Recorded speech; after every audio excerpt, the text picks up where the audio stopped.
Good communications is key to the Nova Institute for Health's mission.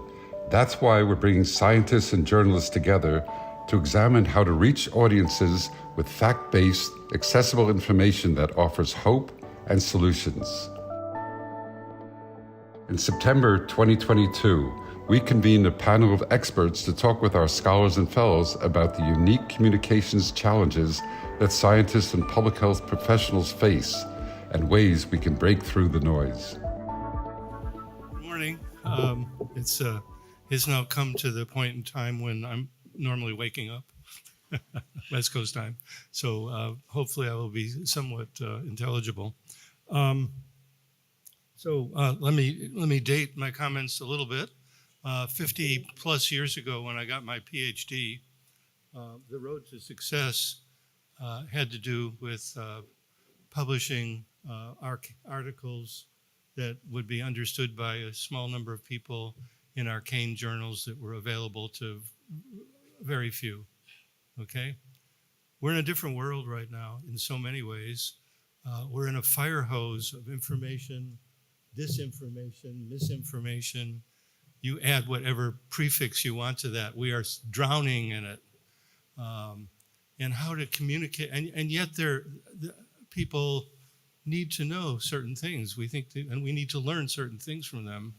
And the only way that's going to happen is if we develop ways of communicating both scientific and lay information beyond the traditional means. Okay, and that's what this panel is about, I think. It's also about stories. I think increasingly we understand that it's not just throwing up a PowerPoint slide. It's not even showing a video. It's about telling a story that really captures people, that allows them to connect in a way not just with their head but with their heart. And that's a tough task. It's a tough task when they're being bombarded with billions of bits of information every second. Okay, it's a tough task. We have some people who are very good at it here today to talk to us. And the thing is, in the rebooting of the Institute into the Nova Institute, there is a serious push to take on this communications challenge. And the challenge of providing science-based information to people that makes sense to them, that allows them to live their lives in a way based on it, and is not elitist in the sense of being so difficult to understand, comprehend, or connect with that it doesn't matter, really. Now, Nova has recently expanded its efforts in a major way in this direction. So we're trying to find new ways of telling positive stories, not just about, oh, this group is at higher risk, but why and how we can do something about it. And this expansion of efforts is happening in a number of ways. There's been a big increase, and you may have seen some of this in the use of social media. And I encourage you, I know Facebook is like an old people's thing. Young people don't use Facebook anymore. What do they use? TikTok or Instagram or whatever. But if you're on Facebook and you see a posting from the Institute, like it. It makes a difference. You see, we're in an attention economy. We're in an economy that monetizes your likes. Okay, so we want to spread the word in that way by liking things. There's been an effort now to provide some strong messages about what the Nova Institute is about, where we've been and where we're headed. The website has been redesigned. It's really quite lovely now. I love I'm an artist also. I love the graphics on it. Just fantastic. Exciting effort to add a media fellowship and to have a media board. I mean, how unusual is that, to really take seriously this issue of using media to communicate? I mean, not just press releases from universities, okay? We all seen those, and they do a wonderful job of promoting, and people get promoted because of that. but they don't really communicate a whole lot to a broad audience. And if we want to reach a broad audience, all kinds of people, all ages, and all kinds of places, we have to go beyond that. So the Media Fellowship, and three of the panelists today are going to be on the board for this Media Fellowship, is going to be a step forward in that direction. How interesting it'll be to have these meetings with media fellows present to say, what is it you're trying to say? How are you trying to say it? Who do you want to say it to? All these questions we don't normally even think about. We just kind of get that paper out and get the sites to it. So this morning's panel, we're fortunate to have Steve Wolf, and I've known Steve for most of you, he needs no introduction. I've known him for quite a while, and I have to say I've been so impressed by the work that he and his colleagues have done. It's not only scientifically rigorous, but it's important and relevant and has links to policy. And that's a link which often doesn't happen. We put out papers, we put out findings, but what are we going to do? And the policy levers are extremely important. Steve's work on life expectancy, comparing the U.S. and other countries, and comparing places in the U.S. With other places has been extraordinarily important and has been cited widely. And recent work on COVID, I think, has really enlightened us. We both need to paint with a broad brush and use a fine-tooth brush to look at some of the details and who's being affected and who's not being affected and who pays the price.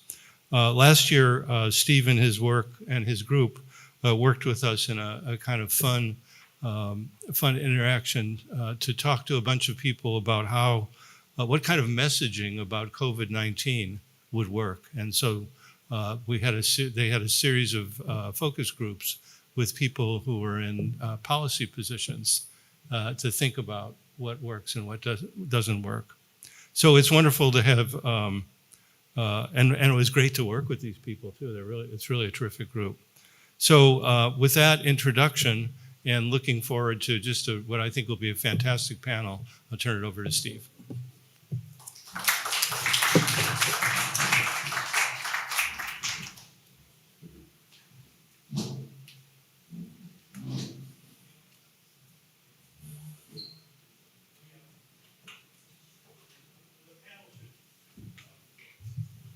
Yeah, while the panel's getting seated, George had asked me to make a few introductory remarks, but I too am looking forward to a very interesting conversation. Let's see if I can get my iPad working.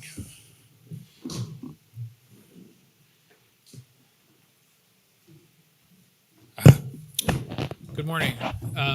I just on a personal note have been thinking about the meeting and realizing that I think it's about a decade, maybe a little bit more, since I first got involved with the Institute. I don't know if that's right or not, but my wife will tell you my memory is not reliable at all. So, but I just feel like a lot of other people, gratitude for having been included in the work of the Institute, and really impressed with what Brian and Sue have been able to accomplish. So I'm supposed to sort of set the table for this session about communication. And I think it might be helpful to unpack the issue a little bit and differentiate between challenges we in the scientific community have had with communication for a very long time, and some of the unique challenges that we're facing right now. So if you go back a decade ago, if I were doing this panel then, I would talk about a number of problems that we in the scientific community have with communication. So these are generic. They go back to when George had his PhD. It's an area that we don't get training in. So people in the scientific community don't. They may maybe get some spurious media training from their institution, but not really good training in how to communicate. But if we're really trying to move the needle and address, for example, the social determinants of health, the people who are in the change agents who are capable of making changes in policy in addressing these issues do not read scientific journals.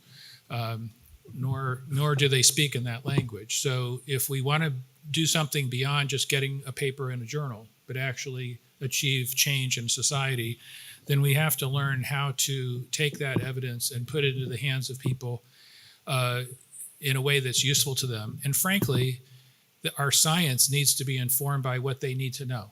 So rather than it being generated by our own intellectual curiosity alone, think about what's the missing information they're looking for to make change, and how can we help get that evidence to them. And so for years, we've had a lot to learn about messaging. Carly made the point yesterday about framing, which I think is really important, how we frame the issue. Formats. I won't take time to tell you a story about the first time I did an op-ed in the Washington Post, and the editor said, you academics are all the same. You want it to begin with the introduction, then the methods, then the results, then the discussion, and that's completely backwards. And I said, but you've messed it all up. You've got the results at the very beginning. And so I had to learn. So those kinds of issues have been with us for a long time. So in some respects, what I'm hoping to hear from our panelists is something about how to get better at that. But we also have some added challenges now that I don't think existed quite to this degree 10 years ago or 20 years ago. And of course, I'm speaking now of the polarization in our society and the challenges we face in an environment where a large sector of the population doesn't believe science, challenges scientific evidence, believes in conspiracy theories.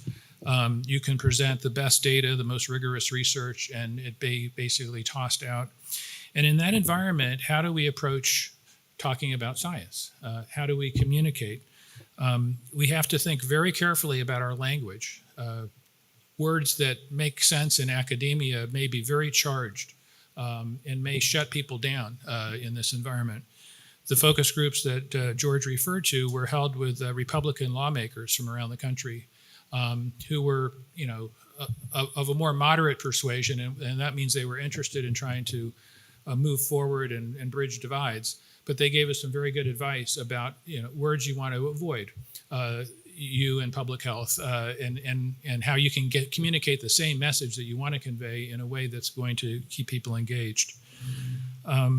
We also need to think about what channels of information we're using, and I don't just mean television channels. I mean, what information platforms, social media, others are going to be most effective in reaching the audience, and frankly, who is the audience we're trying to reach?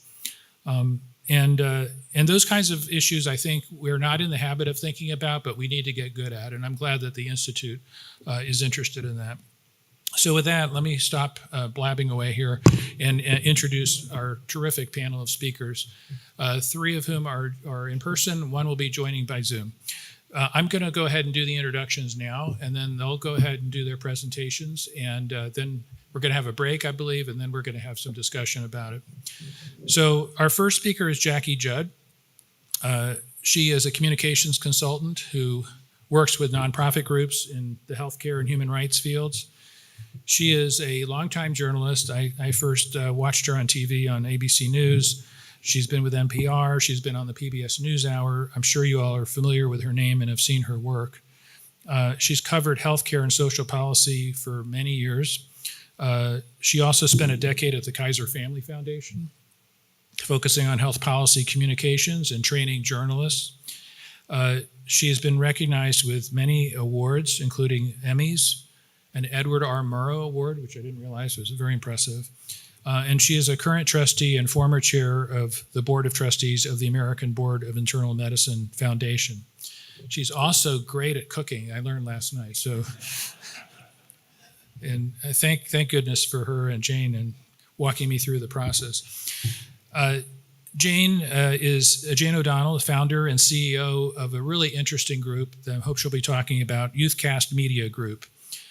She has had a long career at USA Today, 20 years working there as their health and science reporter. But this new group that she's launched in 2017 trains diverse high school students from under-resourced communities for multimedia health and social issue journalism and gets their work published in the media. As I mentioned, she worked for USA Today for many years. She covered auto and product safety, airlines, retail, and white-collar crime. And she's also been on many news outlets. Oh my goodness, my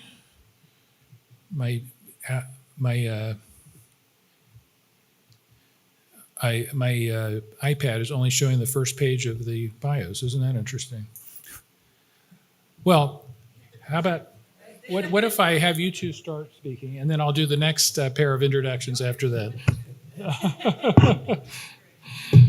All right. So with that, I'll introduce Jackie Judd. Thank you. This is why I use paper.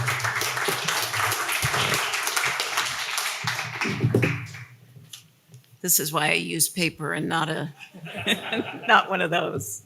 I'm going to hide that.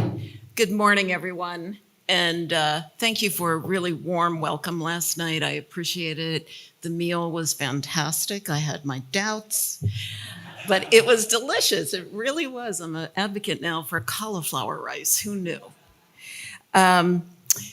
If I'm going to speak to you about disinformation this morning, and I hope that in the Q&A we can get to some of the other issues that Steve raised in his introduction. If my remarks were in a journal, there would be some footnotes. So strangely, I'm going to start with those footnotes. I want to talk about definitions. Words are important, as has been said this morning. Misinformation versus disinformation. You and I were speaking about it last night. Misinformation is, I pick up an article, I think it's fascinating, I don't vet the sources, and I send it to each and every one of you, and it's littered with mistakes. That's misinformation, and that's a little benign. Disinformation is not benign. It is the creation of lies spread at the speed of light, a bully pulpit built on lies. And what's the purpose? I mean, that's a thesis in itself, right? But the purpose is to foment rage, to create political and social movements, to create political power, and even financial power. Number two, in my remarks, I'm going to be speaking about disinformation only in the context of vaccines because that's obviously so relevant, but disinformation was with us long before COVID and vaccines, but it's just too relevant now to not talk about. And finally, I am by nature, I think, not a name dropper, but in my remarks, I am going to drop a lot of names because if you hear anything that interests you, I want you to have the resources to follow up. So now for the journal article. We are living in perilous times. They are times that probably none of us could have imagined just a few years ago. And what concerns me the most about these times is that truth seems to have become fungible. One person's truth that is based on fact is another person's lie. And so much of that is because of the tsunami of disinformation that we've heard about and the intense polarization of the country. To state a fact today is to take a side. Can you imagine? To state a fact is to take a side, but facts don't have sides. They stand on their own. Not so much in 2022. And there seems to be so little neutral territory for reasoned conversation. I began wondering why is that so much more true today than I think in the past? Why a portion of Americans no longer believe in science-based information and expertise in facts? And I found something that it makes a lot of sense to me. There is a psychologist who teaches at the University of Illinois, and here I go with the name dropping, Laura Skitka. And she believes that issues that previously were debated and discussed based on facts and reasonable points of view has now morphed into a question of morals. So a question about whether to get a vaccine isn't about asking oneself, is it right for me? Has science shown it's safe and effective? Should I do this for myself, my family, my community? It isn't about those sensible healthcare questions. It's become a question of good versus evil, moral versus immoral. And that makes building bridges and knocking down disinformation so much more difficult. And all of this has infected your world in which you work and you're dedicated to. And so I'm going to spend a few minutes talking about the problem, the obstacles to change this, and some ways to mitigate the problem. I'm not going to say solve the problem, because I'm not sure we can completely. It's too big, but there are some ideas out there worth looking at. I want to tell you up front that a lot of my remarks are based on a conference that the American Board of Internal Medicine Foundation held this summer about, we called it misinformation. I quarreled and thought it was disinformation in health and healthcare. And the subject falls under the umbrella of our multi-year initiative focusing on restoring trust in healthcare. I view trust and disinformation as a kind of double helix. They are completely intertwined and inseparable. As trust declines, there is a greater willingness to believe disinformation. With the proliferation of disinformation, trust declines. One feeds the other.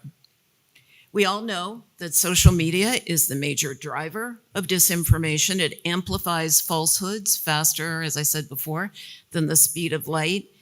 And you may hear this and think, why is Jackie talking about the political environment of our times? But trust me, it is really your world. And I suspect you all do not need to be convinced of that. But it was written here, so I was going to say it.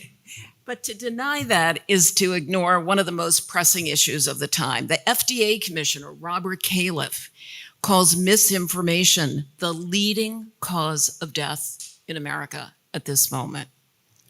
It's a subjective comment, I will give you that. But many people have died unnecessarily from COVID for refusing to get vaccinated. And our life expectancy in the United States is getting shorter. So there's more than a kernel of truth in that statement. A news report I read earlier in the summer has stuck with me all these many months as a frightening example of disinformation in the world in which we all work. There is a hospital in Ontario, it's part of a larger healthcare system, and it mandated, I think in June, that its employees get a booster vaccine. In the weeks following, 3 doctors at a single hospital died. You can guess where this is going, right? A single website picked up the news, connected the non-existent dots, and suggested that all 3 doctors had died from the vaccines. The story went viral. Days later, the hospital system issued a press release, a traditional press release, stating that 2 of the doctors had been struggling with cancer for quite some time. A 3rd doctor had had another serious, undisclosed illness, that their deaths had nothing to do with vaccines. The hospital system might as well have been whistling in the wind. Based on my admittedly unscientific review of Twitter, the statement, and again, a very traditional form of communication, it came out press release and was posted on social media platforms, didn't seem to change many hearts and minds. Disinformation had become the reality for many people. That story had become the true story. I heard a presentation this summer at the Aspen Ideas Festival by Joe Simser, who is the CEO of the Public Good Projects. And if you don't know about that organization, I suggest you learn about it. It's excellent. They have a lot of different projects. A lot of it is related to monitoring social media in the healthcare and science space. And he created something called Project Vector, which tracks specifically vaccine information and disinformation. And he found that hits on platforms spiked when a new false take on vaccines swept through social media. In other words, more eyeballs were seeing the lies than the factual information. And he said so many concerning things in his presentation. And one that stays with me is that healthcare and public health are just now beginning to deal with this. And the problem is already way too big and out of control. At the forum I mentioned, our keynoter was Renee DiResta, who was with the Stanford Internet Observatory. She and her colleagues offer a kind of early warning system on misinformation that is gathering strength in the virtual world. And there was one particular PowerPoint she shared with us that speakers kept referring back to through the entire 3-day conference. Renee entered into this world as a parent who was advocating for stronger childhood vaccine mandates in California. And at that time, when she was, a mom working in her home, she began to track what was happening on Twitter about vaccine mandates. And I want to show you what she found. I don't do PowerPoints, but I'll hold up AIDS. This is what she found. And what this shows is who was speaking on Twitter. And off in this little corner, some of you can see, there's this little tiny cloud on the my left side. That is the voice of public health. Everyone else on here were opponents of vaccine mandates.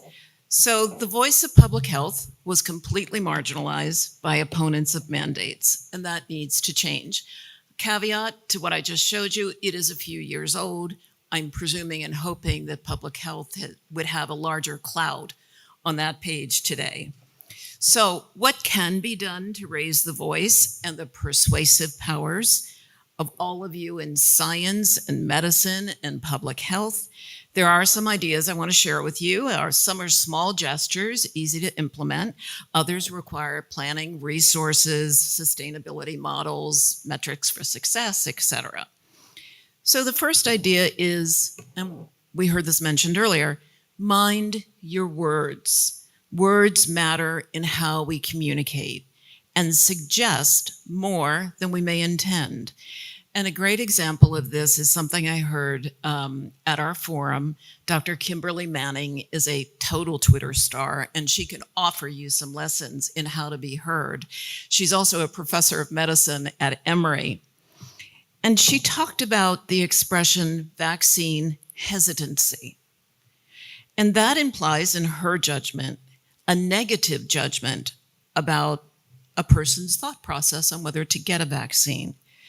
Wouldn't it be better and less polarizing, she said, to use the phrase vaccine deliberation?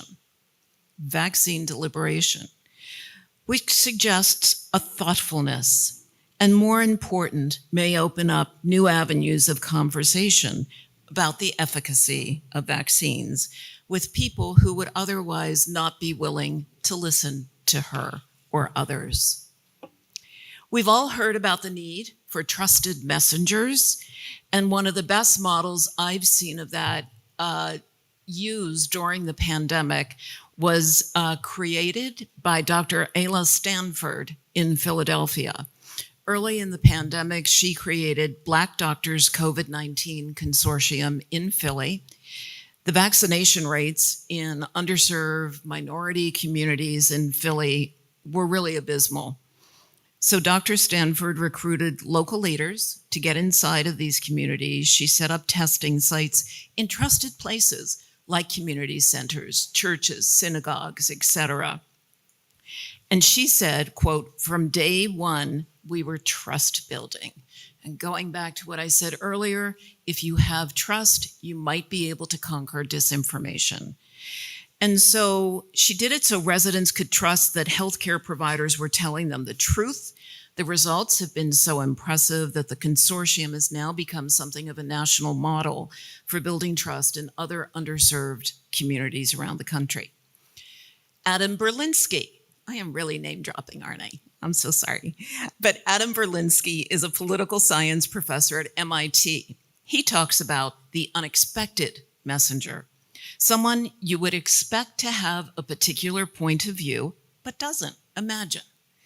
And the example that I like to use, and I think I've heard him use as well, is the parent of a child with autism, as an example of someone who will advocate for childhood vaccines. It makes people sit up, listen, and possibly even believe. The next idea is about creating a cadre of infodemiologists. Infodemiologists. Dr. David Scales of Weill Cornell, I believe he coined the term, and he said something at the forum that was really striking to me. We are living in a permanent mass gathering and don't have the sanitation to prevent bad information from spreading. I think that's such a powerful thought. So infodemiologists can be all of you out here, public health workers, nurses, doctors, people who live and work in the ecosystem of a community who can anticipate misinformation. And a lot of that sleuthing, of course, would happen online. And what to do with that information? We then heard from someone who at the time worked for the New York City Department of Health. And after detecting low vaccine rates in certain communities, the department created a working group called the Community Concerns Team, specifically dedicated to monitoring social media, tapping into local community groups for insights, conducting focus groups, basically spending time and listening to people, something none of us do enough. The teams detected a combination of mis and disinformation flooding the zone, coupled with longstanding mistrust of a healthcare system that had actually, in some cases, earned that mistrust. The efforts that followed are much deeper and broader than I have time to describe, but the teams deployed trusted messengers, produced videos with the voices of known and trusted community leaders, created a vaccine champion toolkit, held community listening sessions, and essentially they didn't let up. They just kept going back and back and back again, and that's what needs to be done. They persisted. They didn't parachute in and out, as so many of these projects can do. They saw vaccine rates rise, not astronomically, but they moved the needle and they built bridges that will undoubtedly be needed in the future when we face another health crisis. And there's also a technique called pre-bunking, anticipating what peddlers of disinformation may do next, and flooding the zone ahead of time with information to keep the record straight. So we're not always on the defensive. Infodemiologists, it would seem to me, would have a valuable role to play in pre-bunking as they mine for information that may still be at the subterranean levels of the internet. And I personally would put in a pitch for coalition building to combat disinformation in your field. No single group is large enough, powerful enough, nimble enough, well-resourced enough to do this alone. If this is a subject that interests you and alarms you, I implore you to look around, find like-minded partners, move forward together with fortitude, which you're really gonna need, stamina, and way, way, way more energy and persistence than those who operate in the dark and dangerous world of disinformation. Thank you.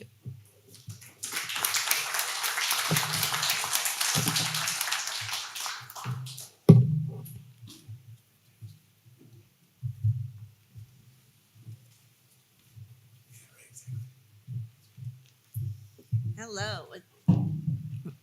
I want to talk a little bit about when you talk about I was thinking about what Steve said in a slightly different way about when he was saying how things changed over the last 10 years.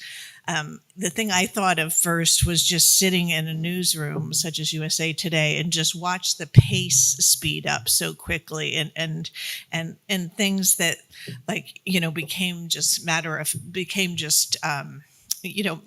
the way it was.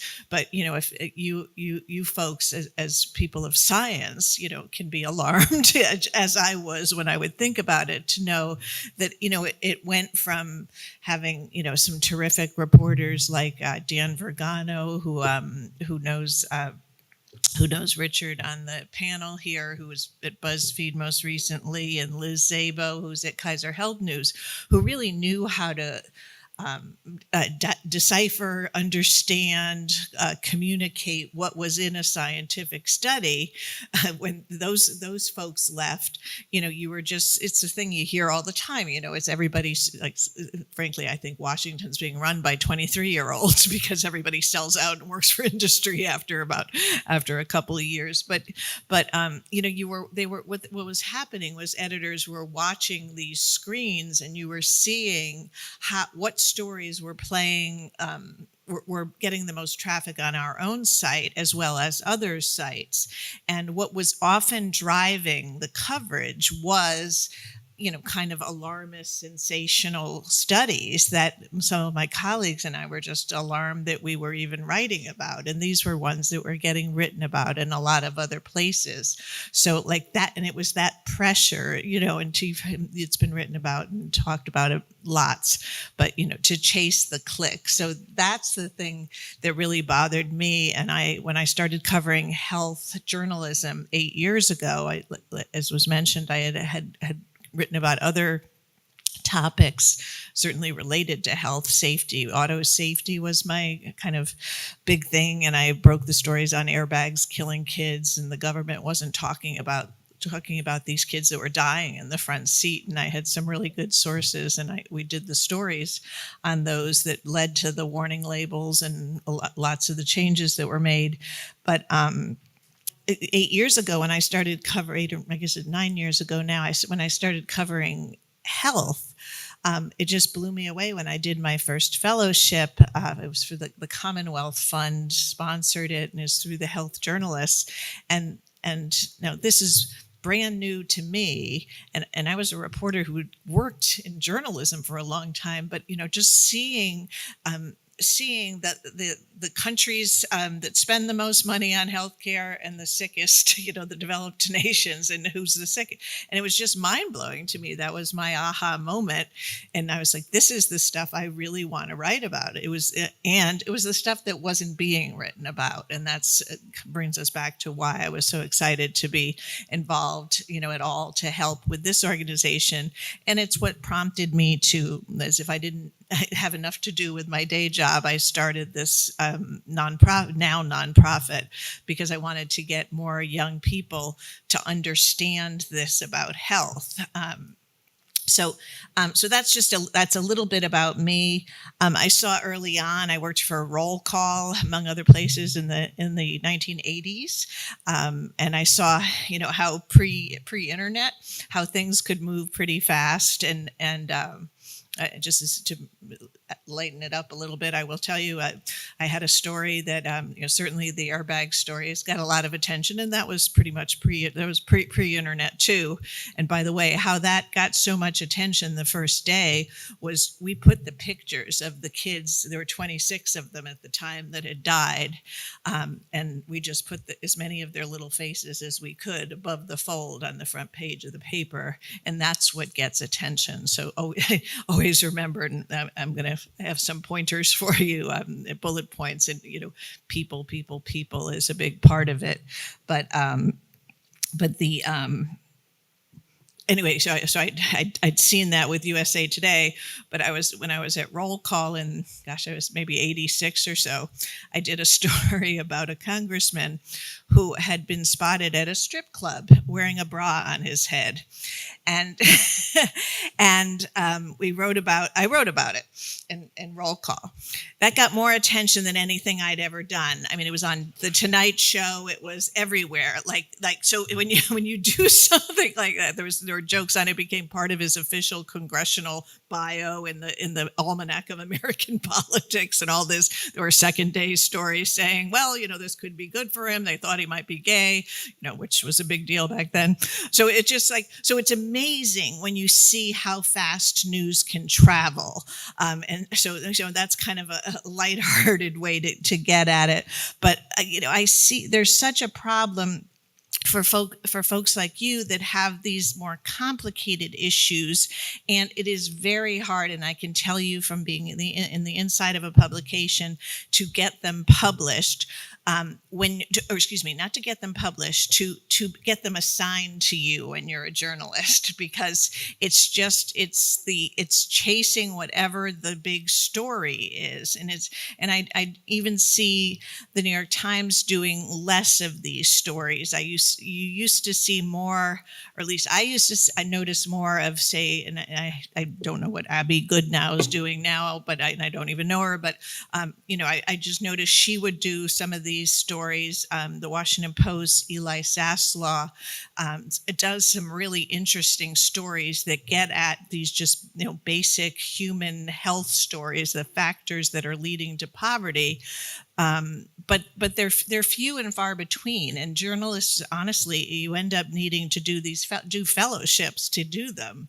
I mean, I've done a couple of these fellowships, and it's how you get the time to actually, really explore these topics. I just wanted to tell a quick anecdote about why it's so important, and what I've seen, and it's so gratifying, but also so important to work with young reporters and to invest in them. And I remember when we had, I'm sure some or lots of you folks know who Josh Sharfstein is. He's at Johns Hopkins. He's right up here in Baltimore, but he was our first speaker when my group started in 2017, and I'll never forget. He had done a presentation, and Josh used to joke, he wasn't as one of these great speakers like Lena Wen, but he told the stories about how the homes that these people were living in were leading to asthma, that the roaches would lead to asthma, and different factors that led to asthma. And this young Mexican American girl who, as an aside, ended up writing about the domestic violence that she grew up with and the trauma around that, is a story with me in USA Today. She gets in the car and she's texting me, and she said she's texting while she's driving back with me, and she said, "How do you spell Sharfstein?" And so I tell her, and she's texting her mother to tell her what she learned about how kids can get asthma from their houses.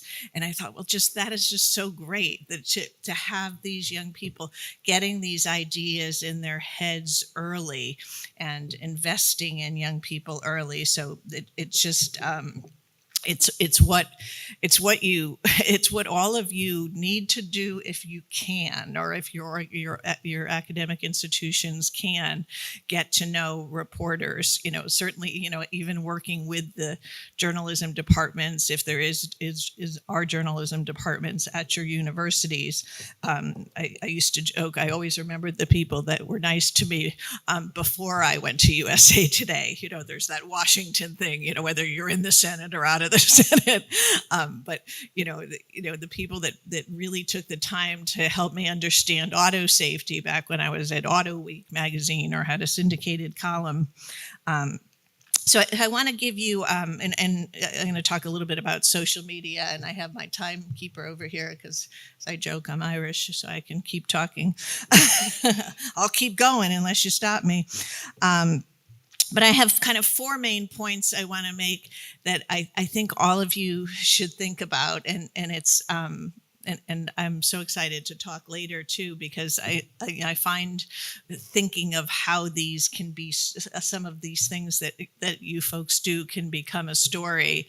One of my favorite things to do, and that's what we're doing. That's what I'm doing now with these young people, is writing stories and getting them published. So I know what resonates with the publications. We're still talking to them all the time. USA Today, local newspapers. Don't underestimate local newspapers' desire for your content. It's darn hard to get a hold of anybody, but if you can, or if you get a few minutes with a reporter, it can be something that works for both parties for a very long time. I have sources, like most of us reporters don't have that many sources. We have just some really good ones. So just back to people. Always remember, you need real people. I used to think that was a little bit almost sleazy back in the day when I was first covering auto safety, and it was always, they had the press conferences with the people in the wheelchairs and all that, and sometimes, frankly, it was overstated or disingenuous. I remember that. I don't know.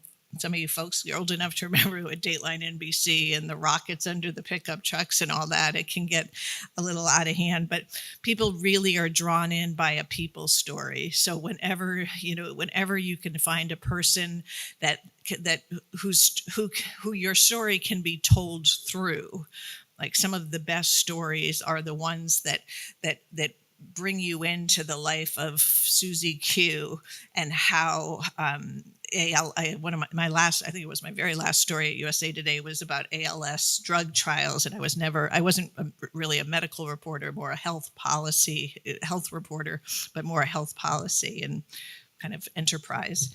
But it talked about this woman's life and what it was like, and her quest to get her hopes for some of these ALS trials. But the stories that I was thinking of, in local publications, I haven't even said more than hello to her, but Dr. Roy over here is from Yale. I grew up in Hamden, Connecticut.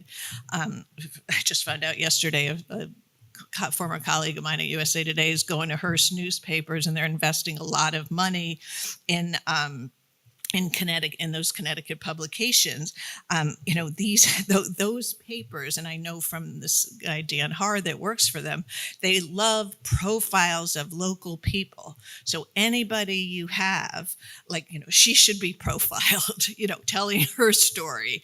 But if you could, there's a term that I'm sure the folks, at least these folks on the panel, are feed the beast. Like when there's a scandal, when there's something going on, and I ended up being an airline reporter right before 9/11, and then you end up doing airline reporting, but the Toyota sudden acceleration scandal, this and that, COVID, of course.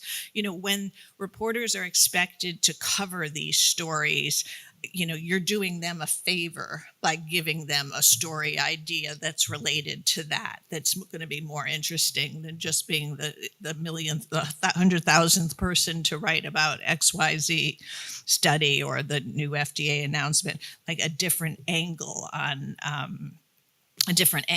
those kind of stories.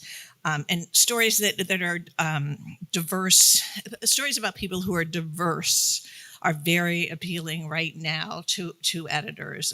We have almost all young people who are either of color, LGBTQ, or both.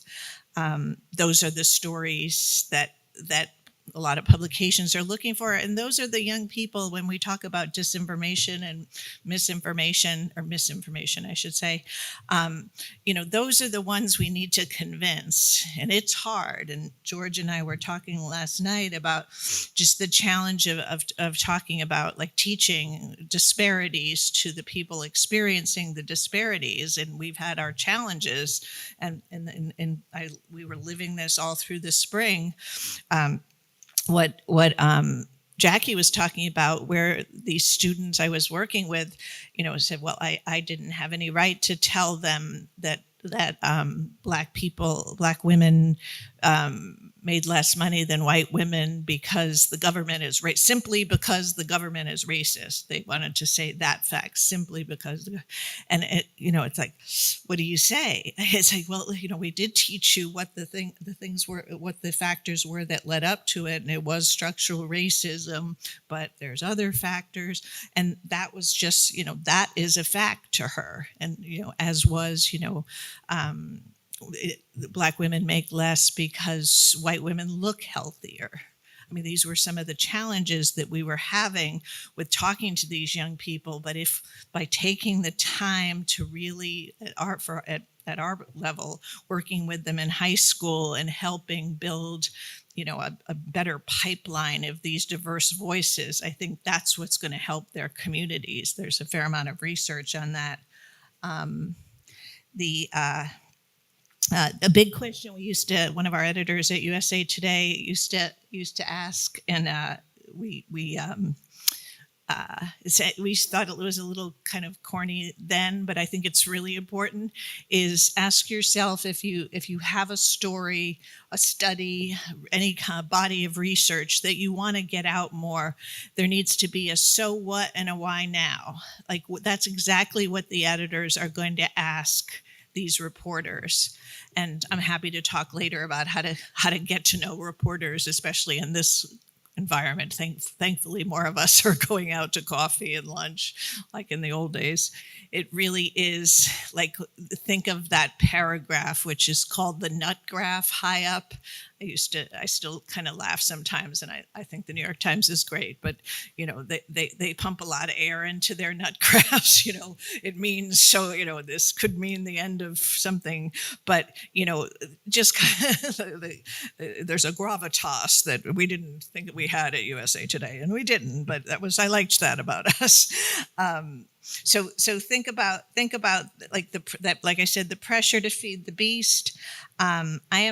If it's okay, I did make a little document just with a few links that I could send out if you're going to send anything out. Just like 3 stories that I did at USA Today during COVID, a couple during COVID and the racial protests that are perfect examples of this. Like, I was sick to death, and one of the reasons I took the buyout was like I couldn't bear to write another like just COVID lab enterprise piece. There's just not much you could do anymore. But I got a story in I'd always wanted to do about healthy steps, one of those 0 to 3, the early childhood mother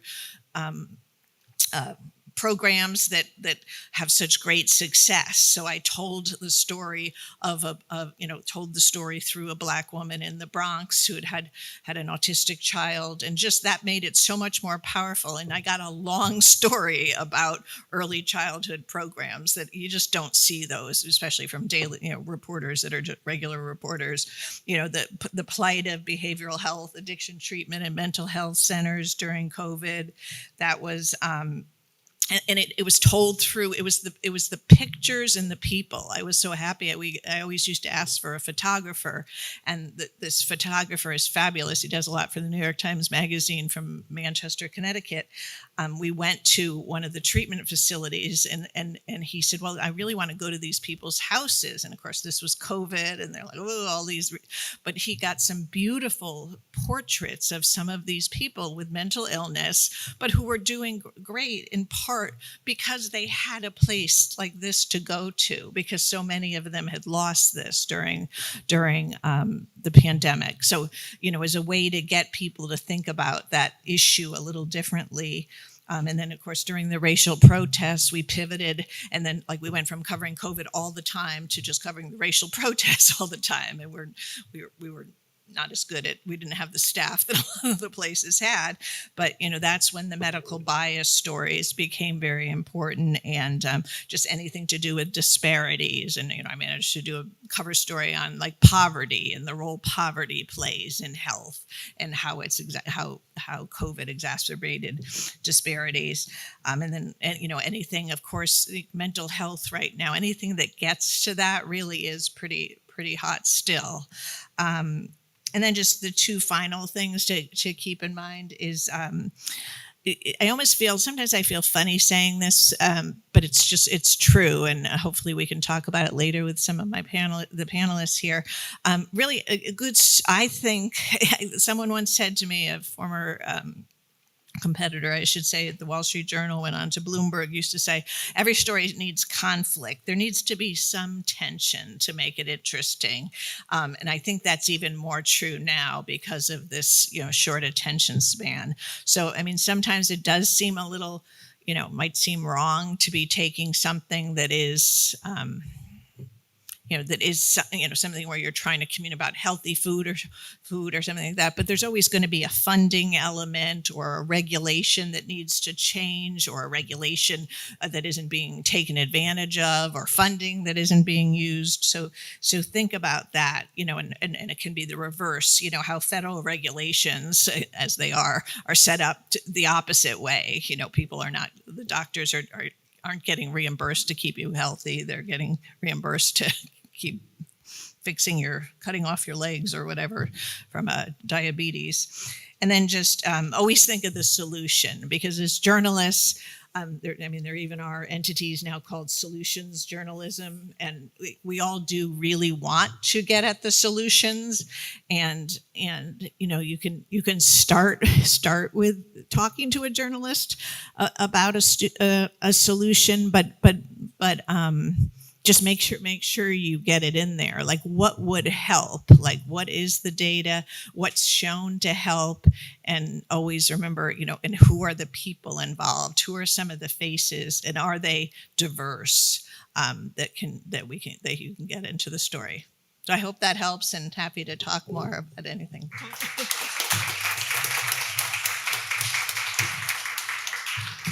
Our next two speakers are Dr. Millia Jones and Rich Stone. Dr. Jones is going to be joining us virtually. She is an academic, so she's an assistant professor in the Department of Community and Environmental Sciences at the University of Wisconsin-Madison. She's an interdisciplinary researcher, so she's working at the intersection of infectious disease, social epidemiology, demography, and geography. Her research focuses on how the places where we spend time affect our health, especially when it comes to infectious diseases and vaccines. Interestingly, for this discussion, she's also the co-founder of Dear Pandemic. I don't know how many of you are familiar with the great work they've been doing. It's a science communication platform that offers practical scientific health information on social media. Her work is funded by NIAID at NIH. A second speaker after this is Rich Stone, who's the senior science editor for the Howard Hughes Medical Institute's Tangled Bank Studios, where he oversees science content for documentaries and other nonfiction productions, and manages media partnerships. So what I learned last night is Rich is a biophysicist by training. And after discovering during graduate school that he wanted to go into communication, got a degree from the University of California, Santa Cruz, interned at the Washington Post, and then spent a number of years at Science as a staff writer, and then served as Science's international news editor. So he got a Fulbright scholarship and was in Russia from 1995 to 1996, then Kazakhstan from 2004 to 2005. He spent 4 years as European news editor in Science's office in Cambridge, during which he also served as visiting writer in Science at the University of Cambridge, and then, if that wasn't enough, 5 years as Asia news editor in Beijing. He's won several awards for articles that have appeared in Science, Discover, Smithsonian, and National Geographic. So I think we're in for a treat with both speakers. Please join me in welcoming them, and our first speaker, Dr. Jones, will be joining us by Zoom.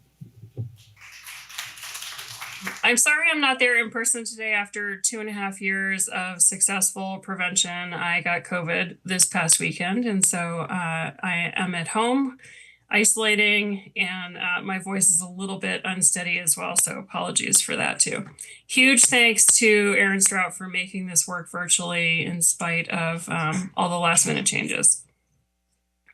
So I have some slides that I'd like to share with you. I'm a very visual person, and so it really does help me to have slides to share. Hopefully you can see those. Can you wave your arms again if you can? Great. Okay, so I'm going to talk today about my top 3 SciComm lessons learned from running Dear Pandemic over these past 2.5 years. And just for those of you who aren't very familiar with what Dear Pandemic is, I will give you a very brief introduction to it. The Dear Pandemic project started early on in the pandemic, very early on in the pandemic. I was on vacation in late February 2020, and I was in Europe, in Iceland specifically, I was watching the news really carefully at that time, and I could see that we had a pandemic on our hands. Cases were going up exponentially in at least 4 countries around the world. Nobody had access to good testing. It was really, really bad situation. And I came home on March 1st, 2020, and went to work the next day, and the world was upside down. That was when the first cases were identified in Seattle. I study vaccine hesitancy and infectious diseases. I started getting a lot of questions from people in my own network who just wanted to know what was going on. So I woke up a few days later. CDC had changed the guidance about who could be tested. They said anyone who had symptoms could be tested, which was sort of a tacit admission that this disease was not just in a couple of key outbreak areas, but was actually circulating potentially throughout the United States. So I wrote this email. I sent it to my friends and family, just trying to answer all the questions that I was getting and offering my practical thoughts about what was going to happen next. And the email went viral. In my email, like it was 1993 or something. It got forwarded all around to people far beyond my network. It eventually ended up on social media. On Facebook, it got something like 10 million views. It got published in USA Today's weekend edition as an op-ed. So really far-reaching. And this was something that, I just kind of wrote on the fly. Fortunately, most of it turned out to stand the test of time pretty well. But I was very overwhelmed. I was getting a lot of questions in my email because my email address was on that thing.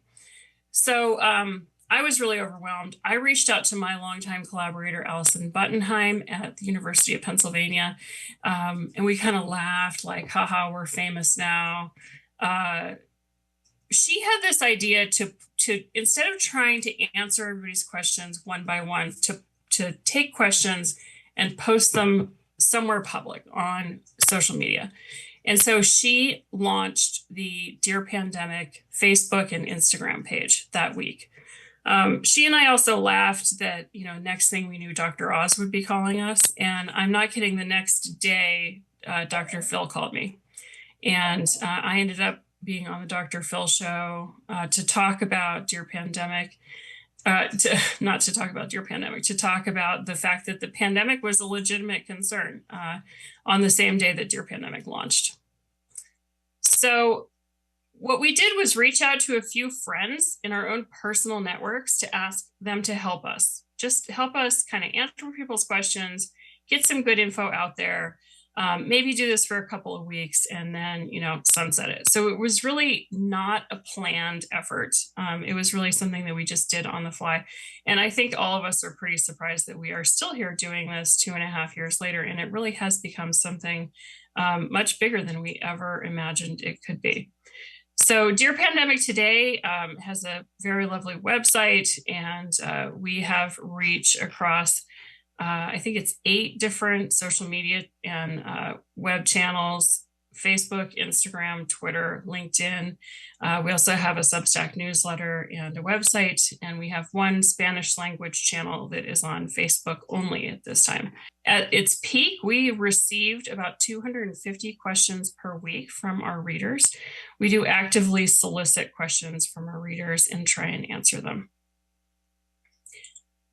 So I'm going to talk today about my top 3 lessons learned from having done this work.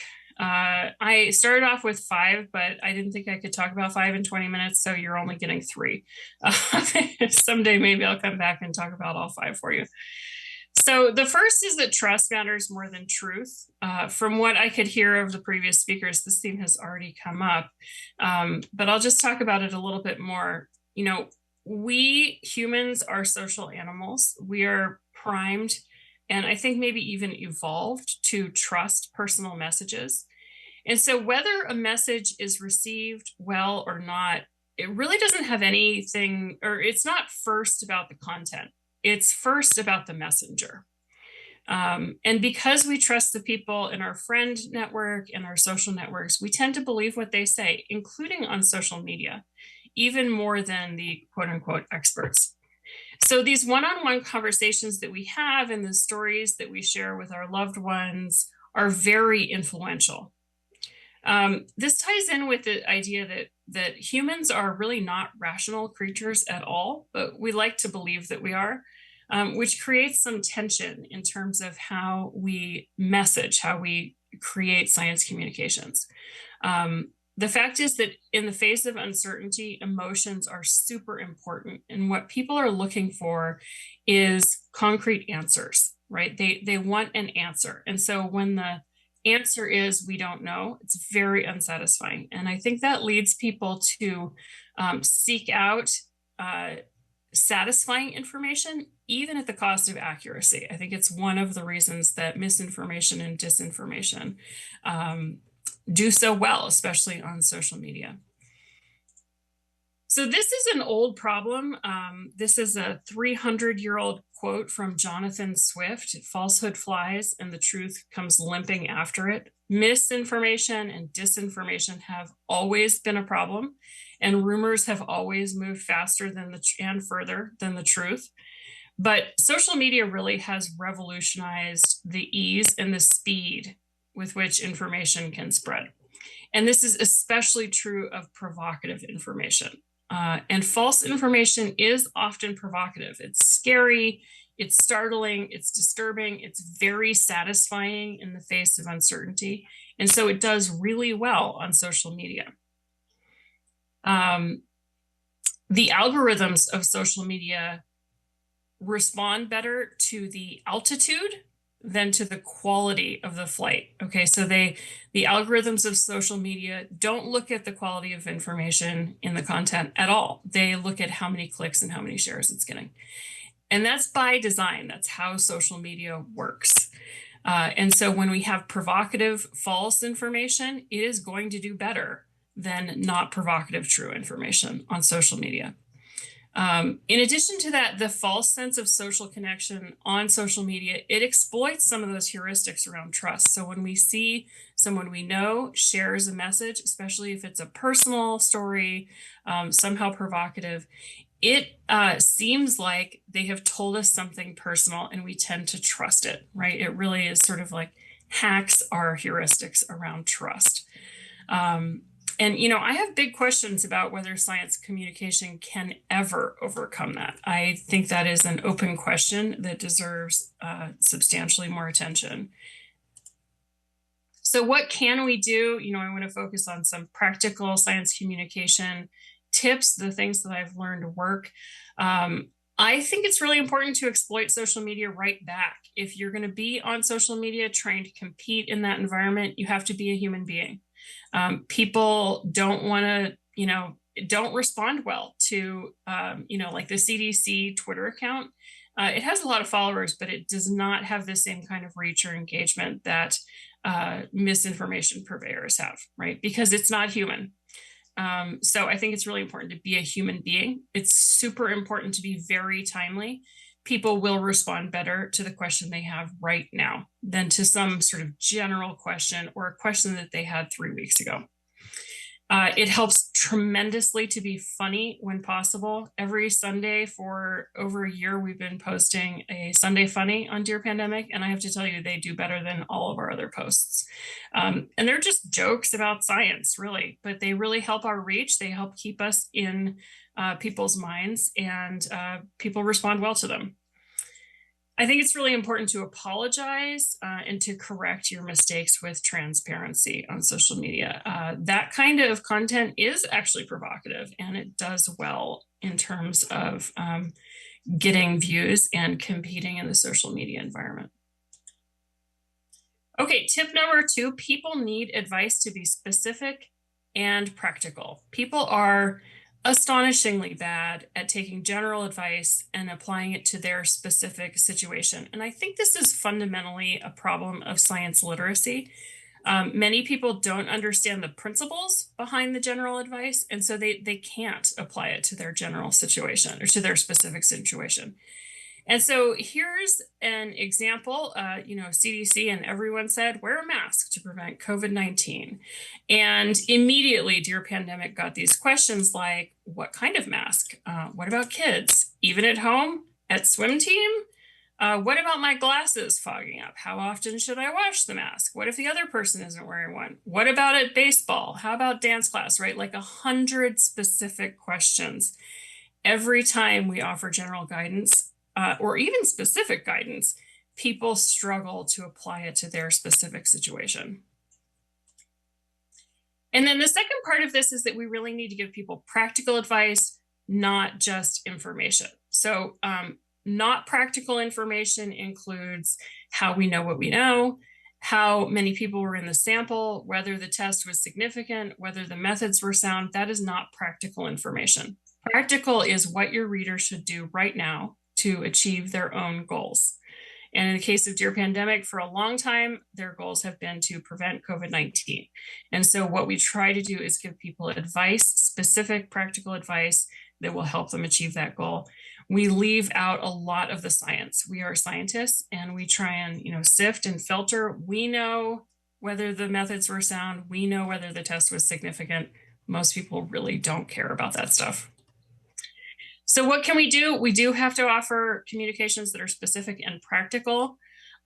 It's really important to listen to the questions that people are asking, to orient yourself to the audience. I think listening to questions has helped me tremendously understand where people are at and respond in ways that are specific and practical. You also have to just write a lot.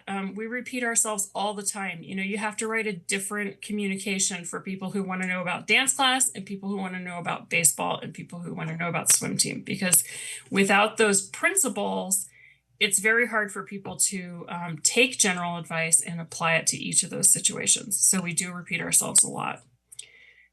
I also think it helps to avoid telling people what to do in general terms. The advice, wear a mask, is actually not very helpful for most people.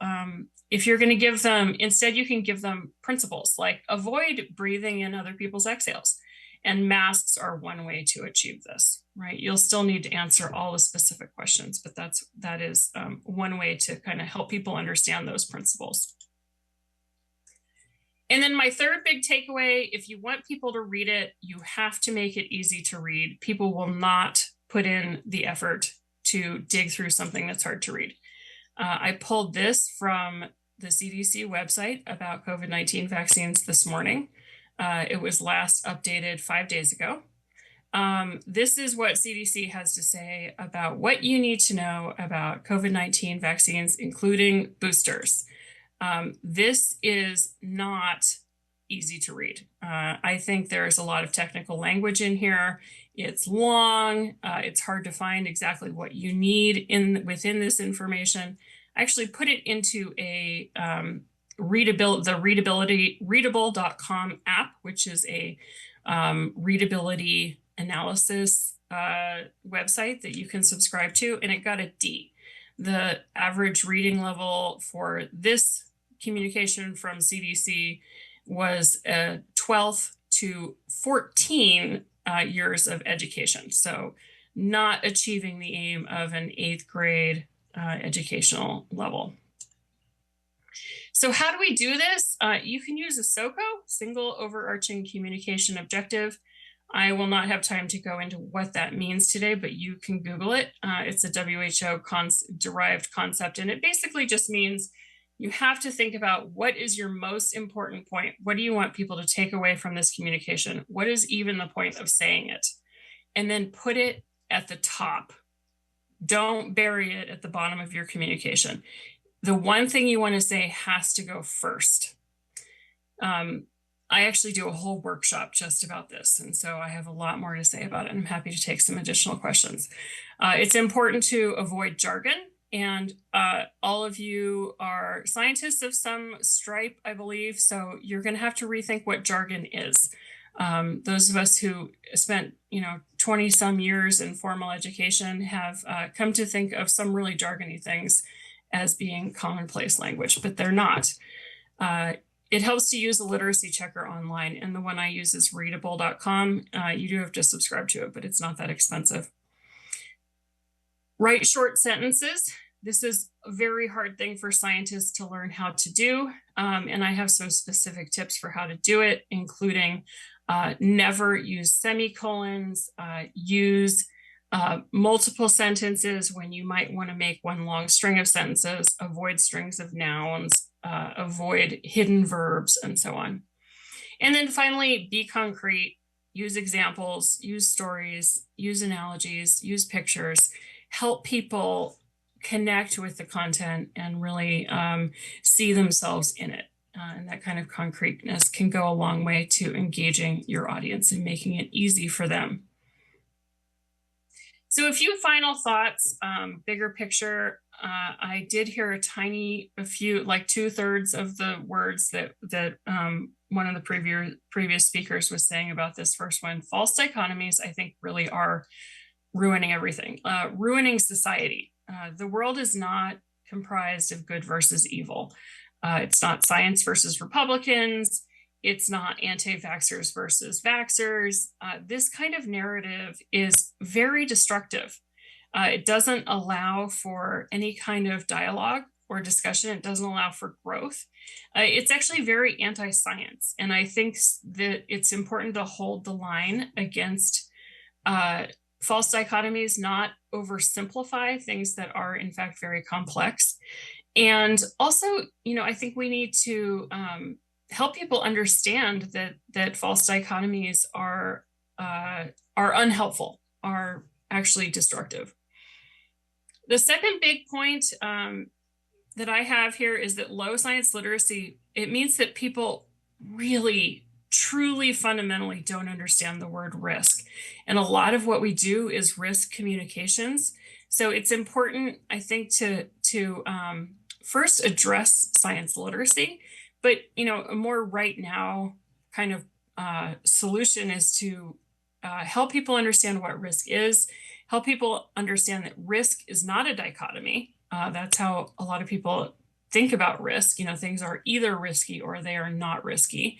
Masks work or they don't work. Vaccines work or they don't work. I'm here to tell you I've had 5 vaccines and I still have COVID-19. So it's not either or, right? They work, they work and they don't work. It's both. So I think that, that's a real challenge that I don't know exactly how to address. And then finally, my final thought here, and I think this is maybe written a little provocatively so that we can have a conversation about it. But I think that science communication efforts will never overcome the problem of bad information on social media. And that is something that requires a lot more attention, a lot more study, and solutions that go considerably beyond what Dear Pandemic has done, which is engage with social media to try and compete with bad information. I can tell you that, we have a reach of several million people. It's nothing like the reach of today's latest misinformation or disinformation about vaccines. And I don't think it ever will be. I think that the challenge of social media and the aptitude of social media to spread provocative information probably makes it impossible to ever compete in terms of offering real information on social media.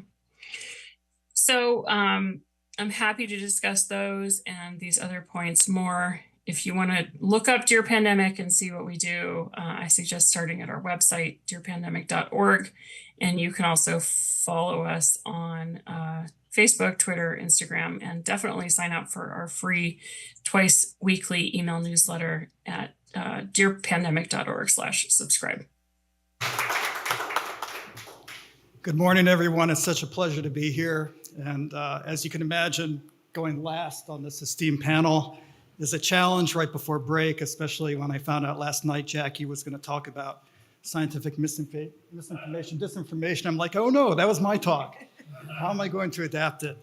But I think what I'll do is try to add and elaborate on some of the points that have been made today. talk a little bit about some of my personal experiences in combating misinformation, disinformation. And I really want to hammer on a couple points specifically on empathy, forging empathy as a way to overcome mistrust, distrust, and also solutions journalism. That was mentioned, but I want to go a little bit more into that as well. So I thought I would start, maybe go back a few years, because this current issue we're grappling with, misinformation surrounding COVID, vaccines, treatments, and so forth, it's certainly huge issue today that we're all trying to get our arms around. But misinformation, disinformation, as some of our speakers mentioned, it goes way back. It's always been prevalent, and it comes in many forms. And I want to share a couple experiences from my own reporting when I was at Science Magazine on how to address that. So part of the pleasure I had when I was international news reporter at Science was being able to cover geographic areas that the other writers were not interested in. And we had a big team, and my colleagues loved going, covering Western Europe and all kind of the easier places, the more comfortable places to go. I ended up traveling quite a bit to North Korea and Iran and other more challenging environments. Environments that really were awash in disinformation, and it was coming from the government level. So how do you combat that? And I'll tell a couple of specific examples. Once when I was in North Korea, the state media is filled with alternative facts. We're all familiar with that now here, but back then it was an alternate reality that North Koreans were both living in and portraying to the rest of the world. What was the true story for the scientific community there? That was one of my motivating factors for trying to report on North Korea.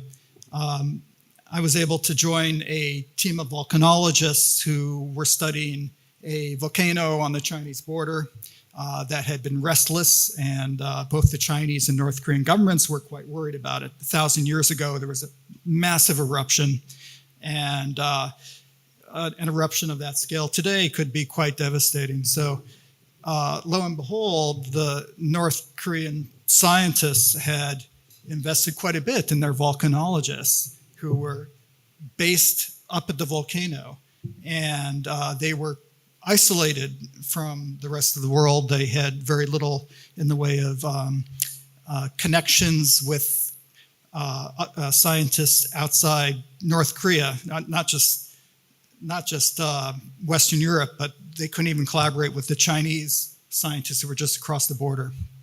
Really isolated. Yet, despite that, they maintained a pretty amazing monitoring presence there.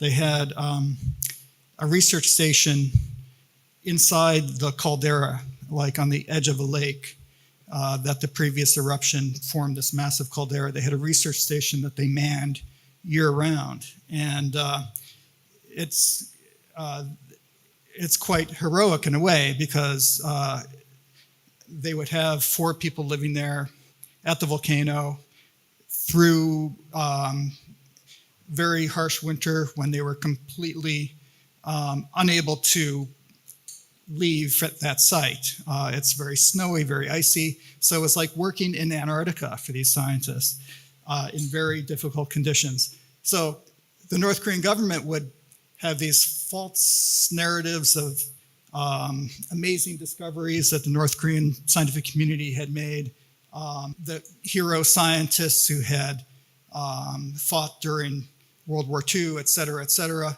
Most of it was false. But the true story was there were actually quite heroic North Korean scientists who were there at the site of a volcano year-round. And you could really get a feel for their devotion to to trying to counter this threat. And to be able to forge a true connection between the readers of Science magazine, this was an article for Science, and real North Korean scientists and the challenges they faced. That created empathy for North Korean scientists that the North Korean government, for all its bluster, could never do. One other example that is more relevant to health. A few years ago, I traveled to Iran, partly to report on the nuclear agreement that was being negotiated, but also to meet with researchers who were studying the long-term effects of exposure to chemical weapons during the Iran-Iraq War. So you may recall that in the 1980s, awful war between Iran and Iraq used chemical weapons pretty regularly. A lot of Iranians were exposed to them and were suffering health consequences 40 years later. It's a story that Iran doesn't share with the world, but in fact, being able to meet some of these victims who are suffering from long-term health, meet with the scientists who were trying to understand these effects, just being able to give a picture of what the people were dealing with, not at all connected with the government and with politics and so forth, creates empathy for average Iranian people who may or may not support their government line, but this is what they're experiencing. I think being able to bypass misinformation and disinformation is one of the big challenges that journalism face, to be able to get past the gatekeepers and to connect with real people. I think of COVID, and you can go on Wikipedia and you can see how many crazy ideas have been floated as potential treatments, cures for COVID. I mean, there's always injecting bleach, which you all know was one of the ones touted here, but overseas, in India, they were promoting drinking cow urine. In the Middle East, it was camel urine. Ivermectin. There were devices that have been sold by entrepreneurs that were guaranteed to purge the body of COVID. There's all these solutions, so quote unquote solutions out there. And it's attempting to fill a need, people hungry for a solution, and this is the approach unscrupulous people or naive people would take to addressing that issue. How do you, in communications, either as a journalist or as a scientist, combat that? Combat is a very tricky word. I know a lot of journalists are shy about saying that because they feel if you are combating misinformation and disinformation, you are casting your opponents as an enemy. They believe that is not the approach you can take. So how can you effectively fight misinformation, disinformation if you don't consider it combat? And I think really the way to look at it is you're trying to co-opt people. You're trying to use science, basically smuggle science in as a Trojan horse into a community of doubters, not blatantly hit them with scientific facts. Like, for example, no, you're wrong. Ivermectin doesn't cure COVID. You can't treat COVID with it. It's that sort of blunt approach doesn't work. It's how do you connect with people in a way that taps into empathy, what they're feeling, how to provide alternatives to them without necessarily directly challenging their worldview. I think that is the challenge of combating scientific misinformation, to do it that way, to forge empathy. At Howard Hughes Medical Institute, where I work, we have two very different approaches to communicating scientific information, to raising scientific literacy and scientific awareness. We have our documentary films, which appeal to people who are already predisposed to scientific storytelling. So you're preaching to the choir essentially through documentary films, and we realize that it's always going to be a limited audience. The audience who watches a film we made, for example, on the race to the vaccine, developing the COVID vaccine, that aired on CNN, that's going to be appealing to and watched by a fraction of the audience we hope to reach. The other approach we've taken is to work with journalism outlets that have broad reach. So 4 years ago, we forged a alliance with the Associated Press. We basically fund about 12 positions on their science and health desk, underwrite good quality scientific journalism.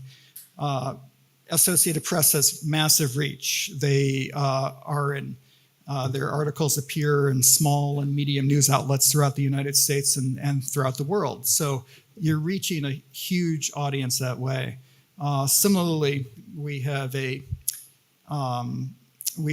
partnership with the Pulitzer Center for Crisis Journalism, and they put out calls for proposal to the entire journalism community. So with a preference of getting small outlets in small town America teamed up with larger outlets in the major cities working together on projects.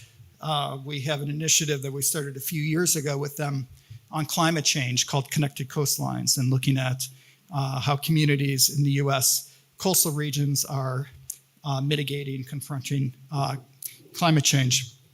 We are just starting one called Journalism in the Age of Truth Decay, which is going to be supporting journalism projects that can counter scientific misinformation, disinformation. And I think the emphasis, at least I hope, we will support the Pulitzer Center, and it will choose the projects. They have their own editorial control. But I hope we'll find ways to create that empathy that's needed with the community, with the broader community. I think as scientists, one way to look at this is if you have the opportunity to portray your own work in a way how it affects the people around you, affects your family, affects the community, if you can convince yourself of how your work makes a difference, not just in terms of scientific publications, but in people you care about, you'll be a much more articulate and persuasive spokesperson for the general public. And I think a lot of the burden will fall on you as scientists. You can't expect a journalist to necessarily get to that point. They may be simply interested in explaining a finding, but if you can work with them and go beyond the research findings themselves, but what does this mean? How can we relate this to people who may not necessarily share your worldview? I think that is the kind of template for how you can better communicate. I know George in his introductory remarks was talking quite a bit about storytelling. He mentioned storytelling as kind of the prism to view this through. Stories are a very effective way from time immemorial for connecting with people. I mean, from ages ago, people telling stories around campfires. It was, and these were about people, about heroes and villains and so forth. We don't need to villainize people who we disagree with, but we do have to tell stories that personalize issues. So it's all about personalization, creating that that bond with your audience that way. I think the other aspect of that is once you've forged this connection with your audience, you need to offer a solution. I think that's often what's missing in most journalism coverage of any public health, any aspect that touches our lives directly. Is there will be description of the problem and its impact, but what are the solutions? Often the solutions are not readily available or appreciated, but I think being able to, in your own mind as scientists, think that step ahead. Okay, you're working on this particular problem. That is the issue that you may talk to a journalist about, but take it the next step. What is the solution? What are some of the solutions you can offer? I think there are journalists who are quite cognizant and always pushing to look for solutions. But I think that you can yourselves also help guide journalists to finding solutions. Solutions journalism is something that is very much in vogue these days. And I think it's an important aspect of any communications initiative because it offers people hope. That's the other kind of a very despairing facet of communication these days. Is there's so much doom and gloom in the news. There's very little in the way of hope and inspiration. In fact, our studio at Howard Hughes Medical Institute, we only pursue projects that have that hopeful ending. You know, that there was a wonderful film a couple of years ago called Sea of Shadows on the plight of this very specific kind of porpoise called the vaquita in the Gulf of Mexico. And it's down to its last couple dozen individuals. It's on the brink of extinction. And it was a wonderful journalistic driven expose about how Chinese interests in the swim bladder of a particular fish was driving the extinctions, because they would net the fish and net the vaquita as a bycatch, and that was what was driving the porpoise toward extinction.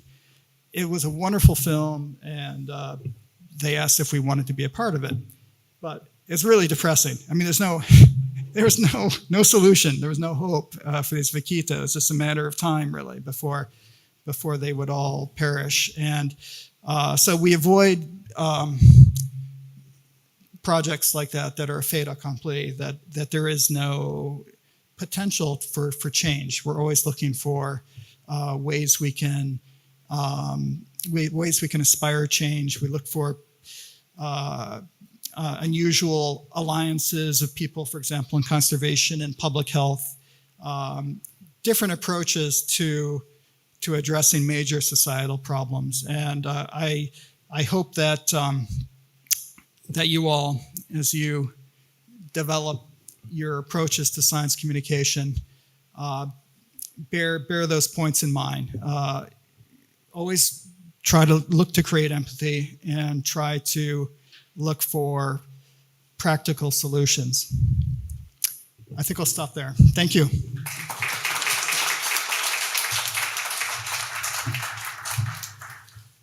Well, I want to thank our speakers, I'm sure on behalf of everyone, for a sobering discussion about the gravity of this problem. And that quote from Jonathan Swift fascinates me. I'm paraphrasing it. The truth flies and no, falsehood flies and the truth is limping after it. So it's been with us for a long time, but the scale of what we're dealing with now is clearly different. And I want to thank them for the wisdom and advice that they're giving us. I hope this has stimulated some thoughts for you that we can take up during the discussion. The problem for us interested in prevention has been that there are no body counts.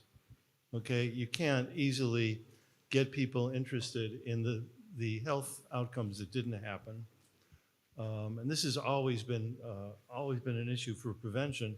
But now it seems increasingly, there's the old term, if it bleeds, it leads. And it seems to me that this is even more so now. The attention in the media is driven towards feeding the beast, which has to do with all the negative things that happen. So how do we get the positive stories out about prevention? The positive stories that I see, at least in electronic media, have to do with puppies and hugs and happy talk and futuristic stories about biological genetic breakthroughs that are going to solve all the world's problems. But how do we use communications to get out the stories about what we can accomplish positively? Do one of our panelists want to take that?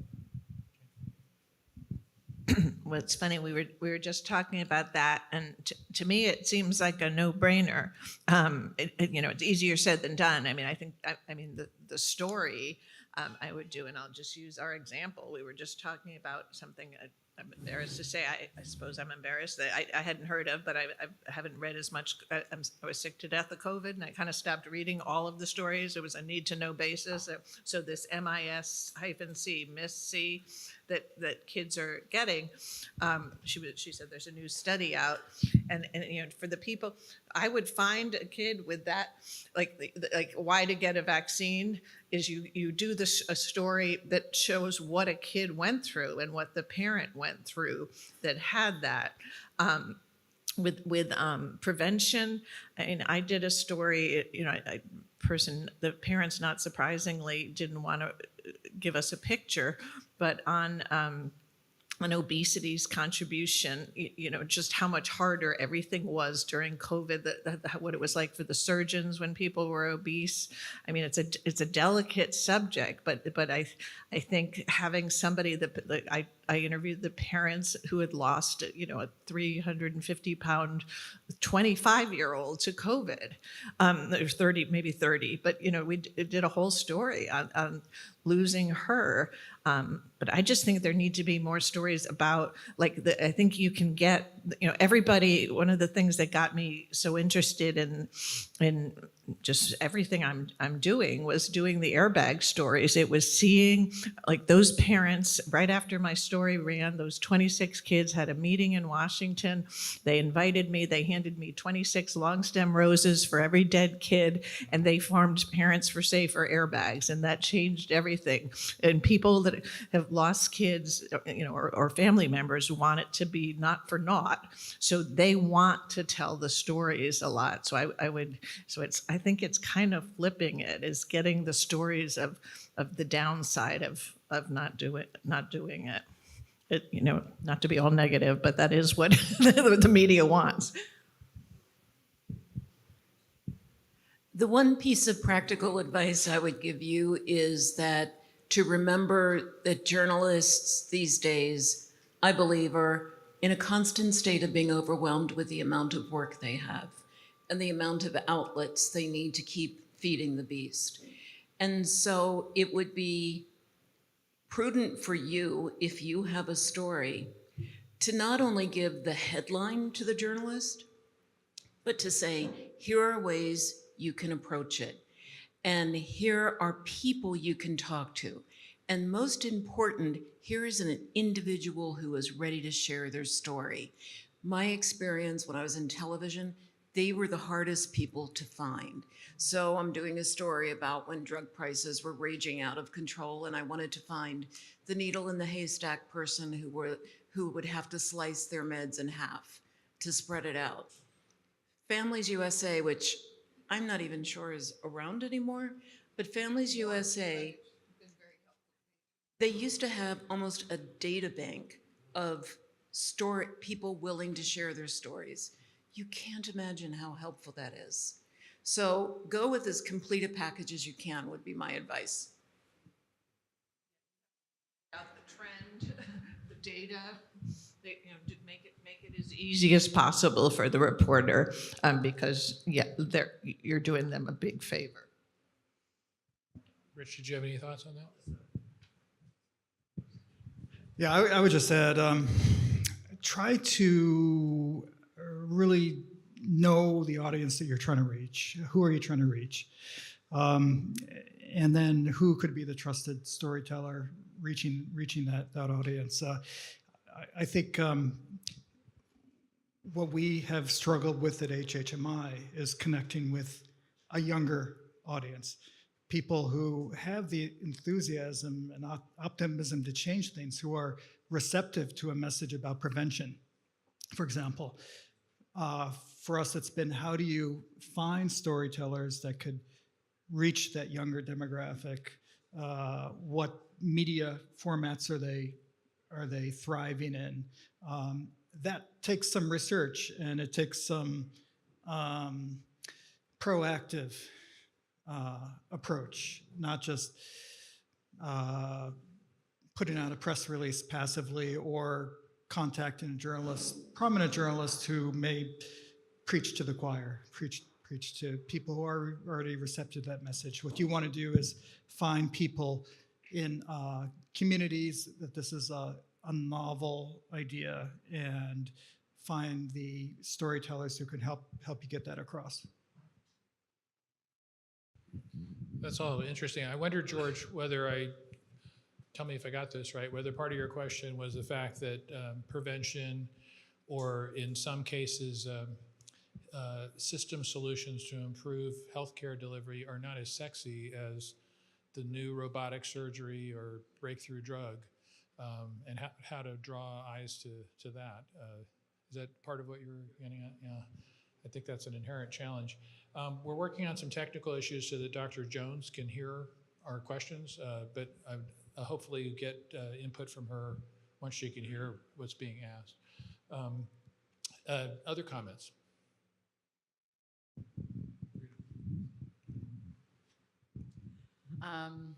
Jackie, I think you had mentioned the importance of building coalitions, because one organization like Nova Institute is not large enough to be able to combat all this misinformation and disinformation. And so I'm curious to hear maybe a bit more about that. I think certainly we could create a coalition among other like-minded groups, but I wonder, is that enough, or do we actually have to find a way to also include people that are less similarly minded in order to kind of penetrate their audiences as well? I think you have to do both. I'll give you an example of the first. As I mentioned before, the American Board of Internal Medicine Foundation, which I've been a part of for 8 years, our recent strategic initiative is trust, disinformation, et cetera. But prior to that, it was Choosing Wisely. And some of you may have heard of that. And Choosing Wisely only worked because there was a coalition of multiple like-minded groups, specialty societies, willing to put their lists out, their credibility on the line. And so that's an example of how something, I always view the foundation as the little engine that could. It's relatively small, but I think we do a lot with what we have. And it's only because of the partnership building. The notion of getting people from outside that kind of natural affinity, it's a little tricky in today's world, because I think you can only reach so far outside of those concentric circles before you begin working. You don't want to work with people who are at odds with your goals. So, but definitely spreading a wider a wider circle about who may become allies through some hard work would be excellent. And getting back to you, George, just one other thing. There is a magic word in journalism: exclusive. I'm going to give you an exclusive, right? So if you do have a story in prevention and it's newsworthy, it's not kind of an evergreen, if you select a journalist and you say, I'm only giving it to you, it's exclusive, give it a try.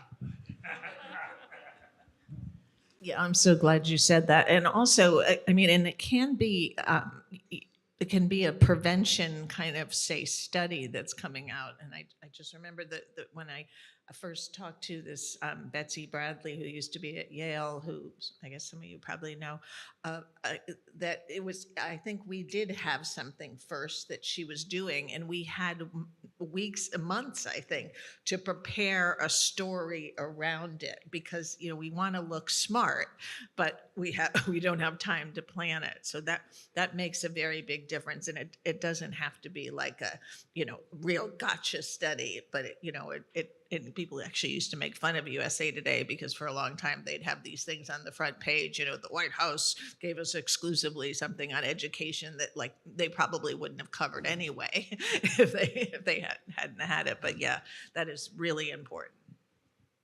So this comment about concentric circles caught my attention. Is this something the Institute could help open up dialogue around? Bringing together these parties that could participate in a coalition like that. Fred? There's a lot of fear and anxiety expressed in our society. The MAGA crowd says they're afraid of the federal government taking their children. The left wing claims to be afraid of militias attacking and starting a civil war. I wonder if those are irrational fears. So I wonder if the real fear isn't something else. I'd like to ask our panel, what they think are the main social fears in our society today. Yeah, I think that fear is really driving a lot of the not only misinformation, but behavior and decision making around public health during the pandemic, including vaccines. And a lot of other things that are happening in our society right now. And, as I said during my talk, I really think that we aren't really rational animals. We like to imagine that we are rational animals, but we operate very largely on heuristics and emotions. And uncertainty inspires fear. That's the emotional reaction to uncertainty in a lot of cases. And so I think in terms of addressing that, one thing that can help is to help people understand uncertainty and to help people understand what's going on with transparency and honesty. One of the things I think Dear Pandemic has done really successfully is say when we don't know and why we don't know what the answer to a particular question is. But, bigger picture, addressing this society wide is really tough because you can't address it with facts, right? It's an emotional problem. It's an emotional situation that creates the problem of irrational fear. So I don't have a perfect answer for that question, but I think it is really important. I also think, I'll just add one more point here, that this is something that public health theory addresses extremely poorly. Almost all of public health theory assumes that we make decisions in a rational way. We assess the risks, we assess the benefits, we make a little mental checklist of which weighs more, and then we make a rational decision. That is not how people make decisions. And so I think public health theory really needs to account for that. That's very interesting. Jackie? I also think, in the context of what we've all been talking about this morning, that one thing people fear is a loss of community. And people who identify, for example, with the anti-vaxxer community would be fearful of losing their place in there if they went out and got a vaccine. And I think that's a very potent force these days.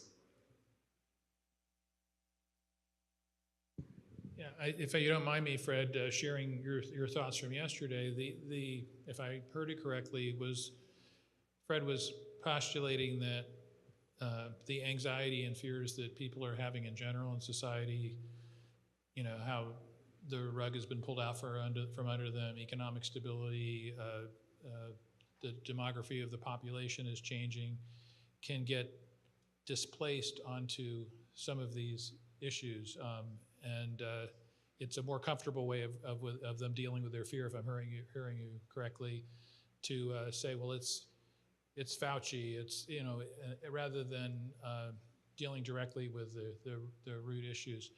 But what's sort of pessimistic about this, especially what you're saying, Dr. Jones, is how can we in the scientific community help allay those fears if basically what we're coping with is an emotional reaction? All our data is not going to be very helpful there. Yeah, I do think it's a tremendous problem, and it's really amplified by social media. Social media responds with incredible speed and volume to, that kind of provocative information, fear-producing information. I don't know how to respond to it. I don't think that public health, or maybe even science broadly, has a good answer to this question. It's really a society level problem. I think that one useful avenue that is not my area of expertise is the science of conspiracy theory. I've been doing a lot of reading about why people believe conspiracy theory, and not all fears about the pandemic or about militias or whatever general fears we're seeing in society. Not all of them are conspiracy theories, but I do think that reading what we know about conspiracy theory is helpful, because it answers it has answered some of my questions about why do people make these irrational decisions? Why do people believe things like that there are microchips in vaccines when that's sort of obviously not true, right? Anyone can look at that information and see that it's not true. And I think part of what's happening, at least, is that in the face of uncertainty, people just want an answer. And so a piece of information that provides them an answer is attractive, whether the answer is correct or not. It makes them feel better, and it allays those fears because it addresses the uncertainty. Well, first, I really enjoyed the panelists' presentations. Thank you I think it's an incredibly important topic. And I have a comment and a question for the panel. My comment actually dovetails really nicely on that, and that's trying to understand, why have some of these anti-scientific sentiments developed. I think there are bad reasons, like microchips in vaccines and some of the other stuff like that. But I think there are also some understandable, maybe not good reasons, but some understandable reasons. And if we look at misinformation, that's not exclusively the territory of the anti-vax community. If we look at the same definition, I think we need to look within even conventional public health. There has been some misinformation. And I think a lot of it comes down to sound bites. One of the sound bites that I think was really stuck with me is when we heard that the vaccines were a dead end for the virus. That was a mistake, I think, because there's a saying among those in the communities that aren't crazy about vaccines that they've kept the receipts. Stuff like that will last. And we know now that you can get vaccinated and still get COVID. So I think we need to be careful about messaging, and even messaging when it comes to studies. And this is probably to our journalist colleagues about the 95% effective in preventing transmission. That was the relative risk. The absolute risk was around 1%. So we talk about an understanding of risk that was there. So some points are valid there. And I think when we get this all or nothing mentality, we're going to turn off those. I do think we need to get people, to Britta's point, that maybe aren't like-minded and understand, why aren't they like-minded? Sometimes they're decent points. And my question for the panelists is, where do you think long-form media fits into this? Where you can get into the nuances and discussion. We see the rise of podcasts and popularity of those that actually dwarf a lot of legacy media nowadays. There you could get into the nuances, and you could get into more than just the sound bites. Interesting question. Rich, you want to take that? Well, as a long-form journalist, I would like to argue that that's an effective way of reaching people. I'm much more skeptical of that now. I think, unfortunately, I think people do get their information in bite-sized chunks, and I come to believe that you can't just simply provide an alternative platter of facts and assume that they're going to sample that. I think for me, the approach comes down to indirectly confronting untruths, not directly rebutting them necessarily, although sometimes that has to happen when public health is really at stake. But in fact, getting people in the same room together, people who consider each other other, and just getting them talking about not the hot button issues, but just getting them talking, forging a relationship, being able to relate to each other. That's the basis of reestablishing the trust that's been lost. I think it's a long haul issue, but I think basically we have to take this circuitous approach to trying to recapture that sense of community, as Jackie mentions. I just wanted to say I think that was Table C from the World Cafe yesterday. I just want to say that it seems to me that we have to step back from this issue a little bit and think about whether or not this polarization, tribalism is specific to science or whether it reflects fundamental stratification in society. And the extent to which people live apart from each other, never see anybody who doesn't look like them, never see anybody never sit in a room with somebody who has fewer or less resources or more resources than they do. The extent to which society is carved up into specific strata is a breeding ground for creating what's now played out as a political narrative about identity, vaccination, elections, you name it. And unless we can somehow think about ways to bring people together physically and in terms of media, I'm not very optimistic that we can solve these problems. Okay, I think that's another note to institute. Richard, I have Richard next, but I just wanted to see if the other panel members wanted to respond to the long-form journalism question. I was impressed that he used the word long form. I didn't know. I thought it was just like kind of an inside journalism term. I had a few thoughts on it that I think there's still a place for it, but I really do worry that it's kind of preaching, writing to the choir there.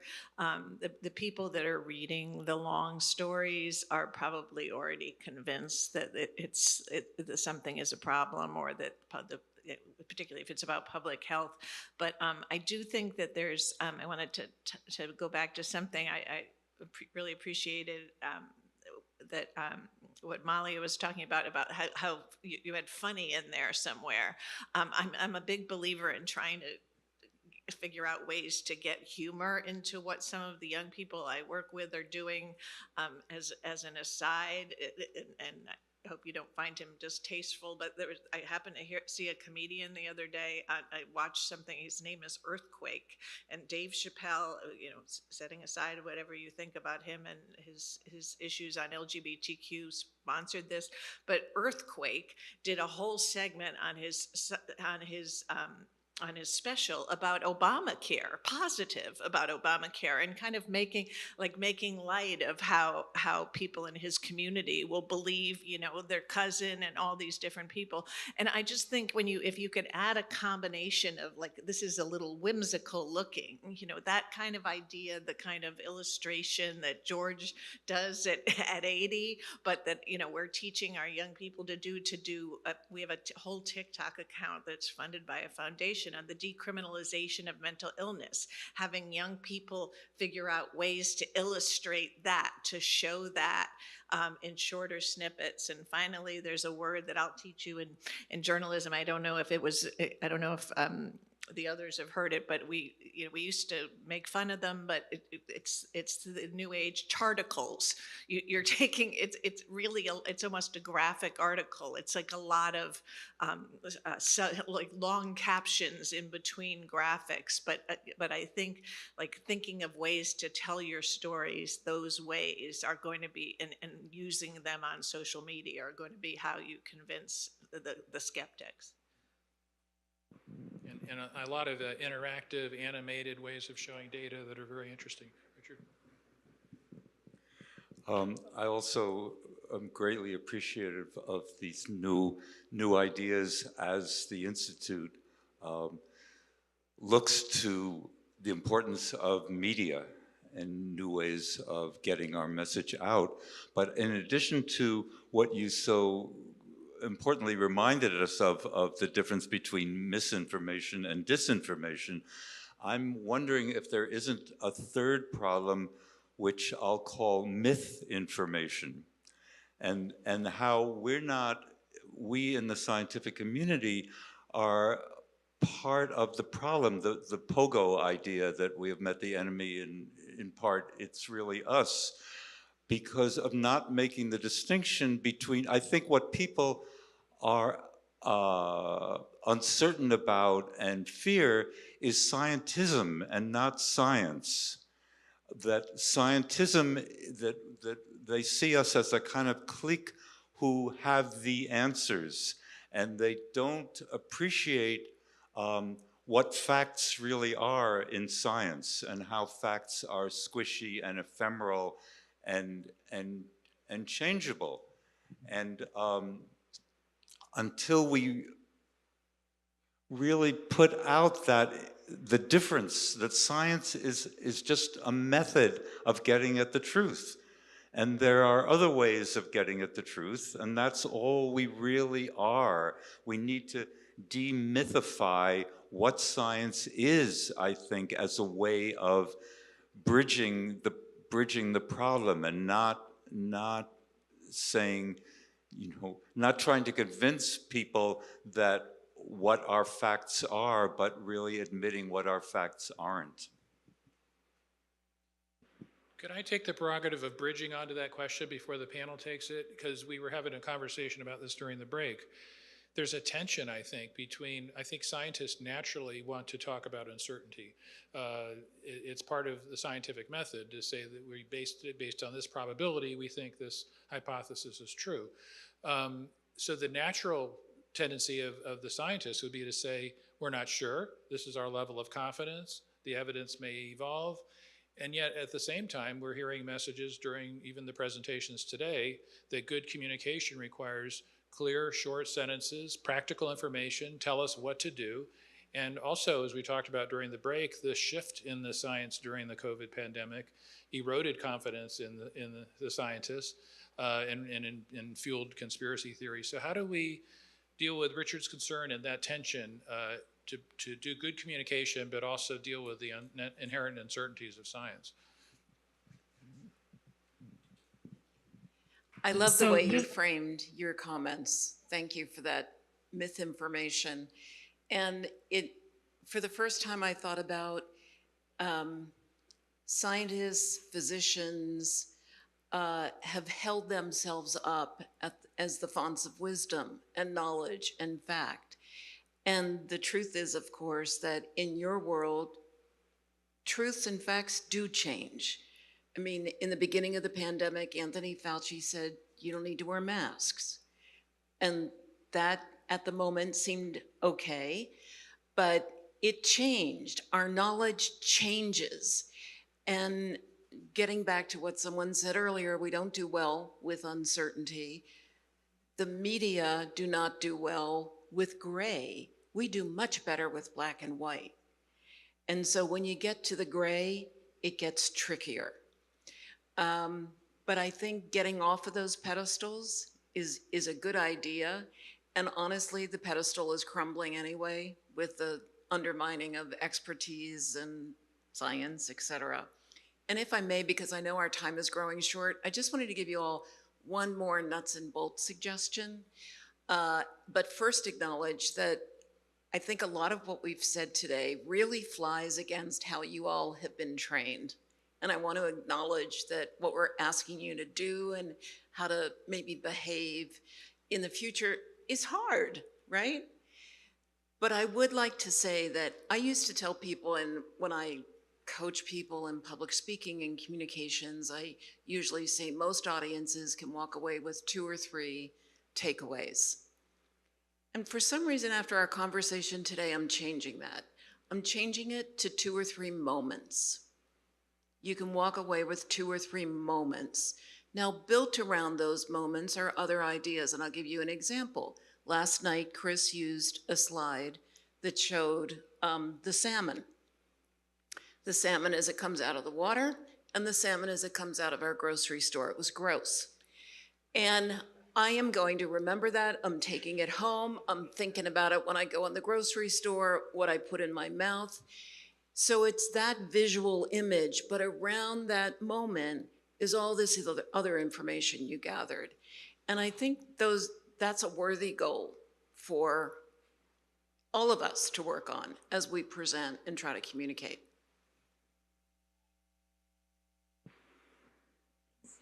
And Dr. Jones, did you want to comment at all on the question?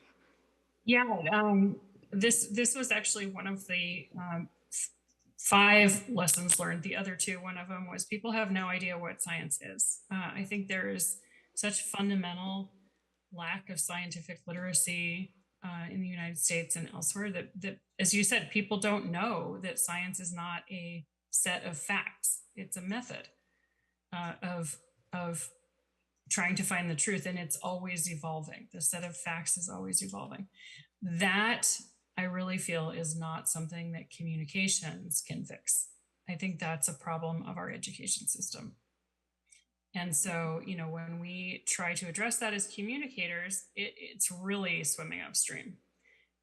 We cannot teach people science as, journalists or communicators on social media. And I think that there needs to be some real hard thinking about science education in this country, starting from early education. Just want to pick up on Jackie, your point about Tony Fauci and the masks.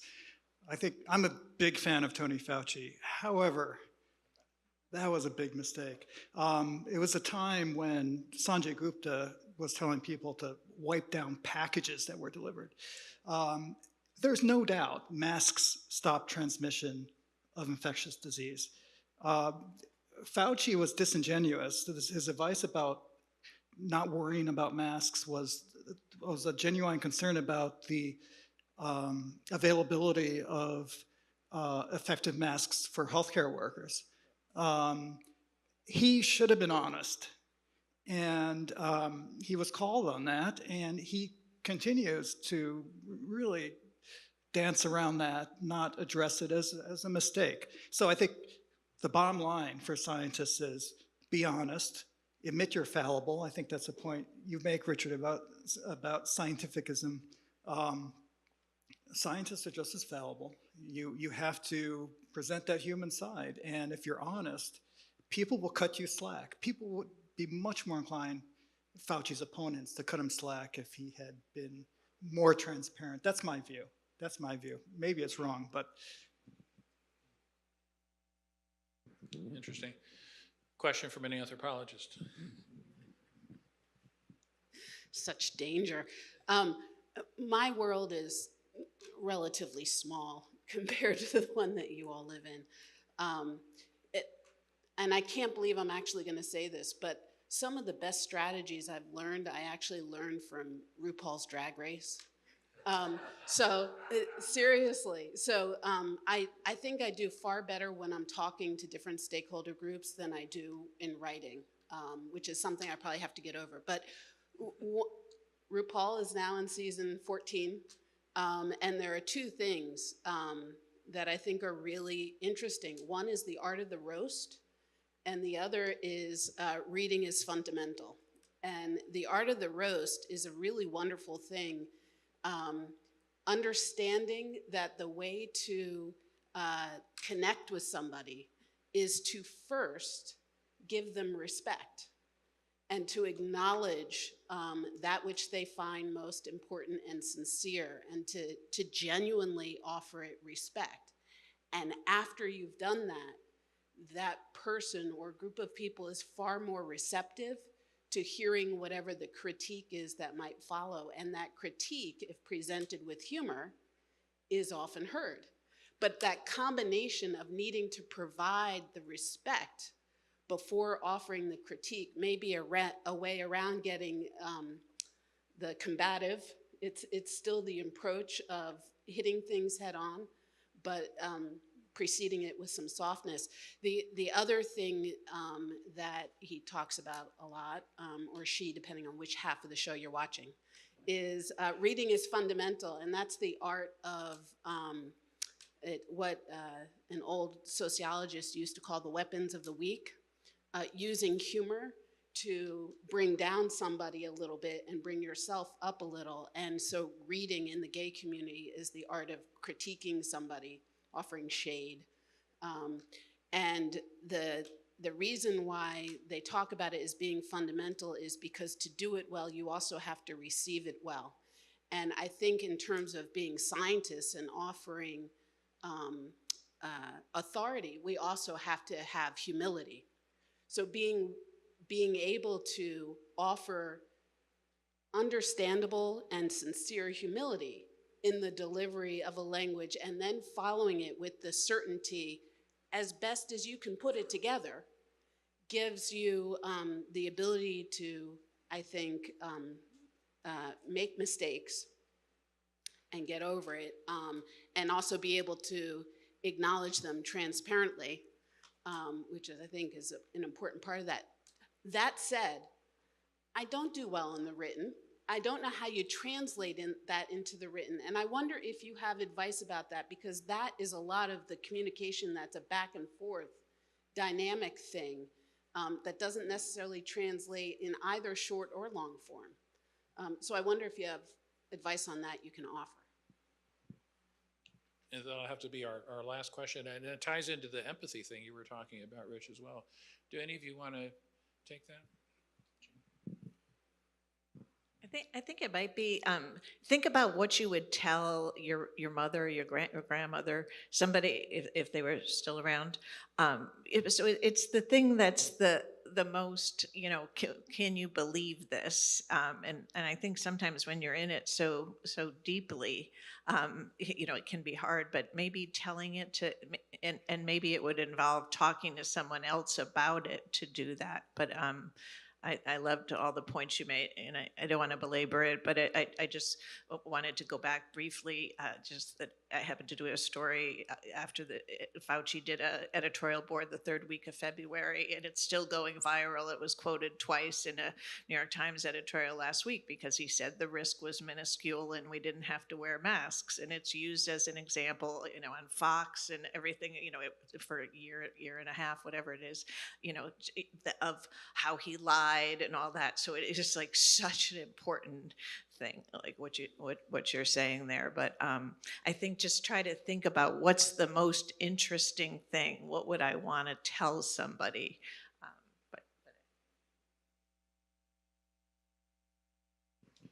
Okay, well, we're at time. So once again, I would like to thank our panel for a really excellent discussion. And I don't think we fixed the problem, but we've got some clues on how to proceed.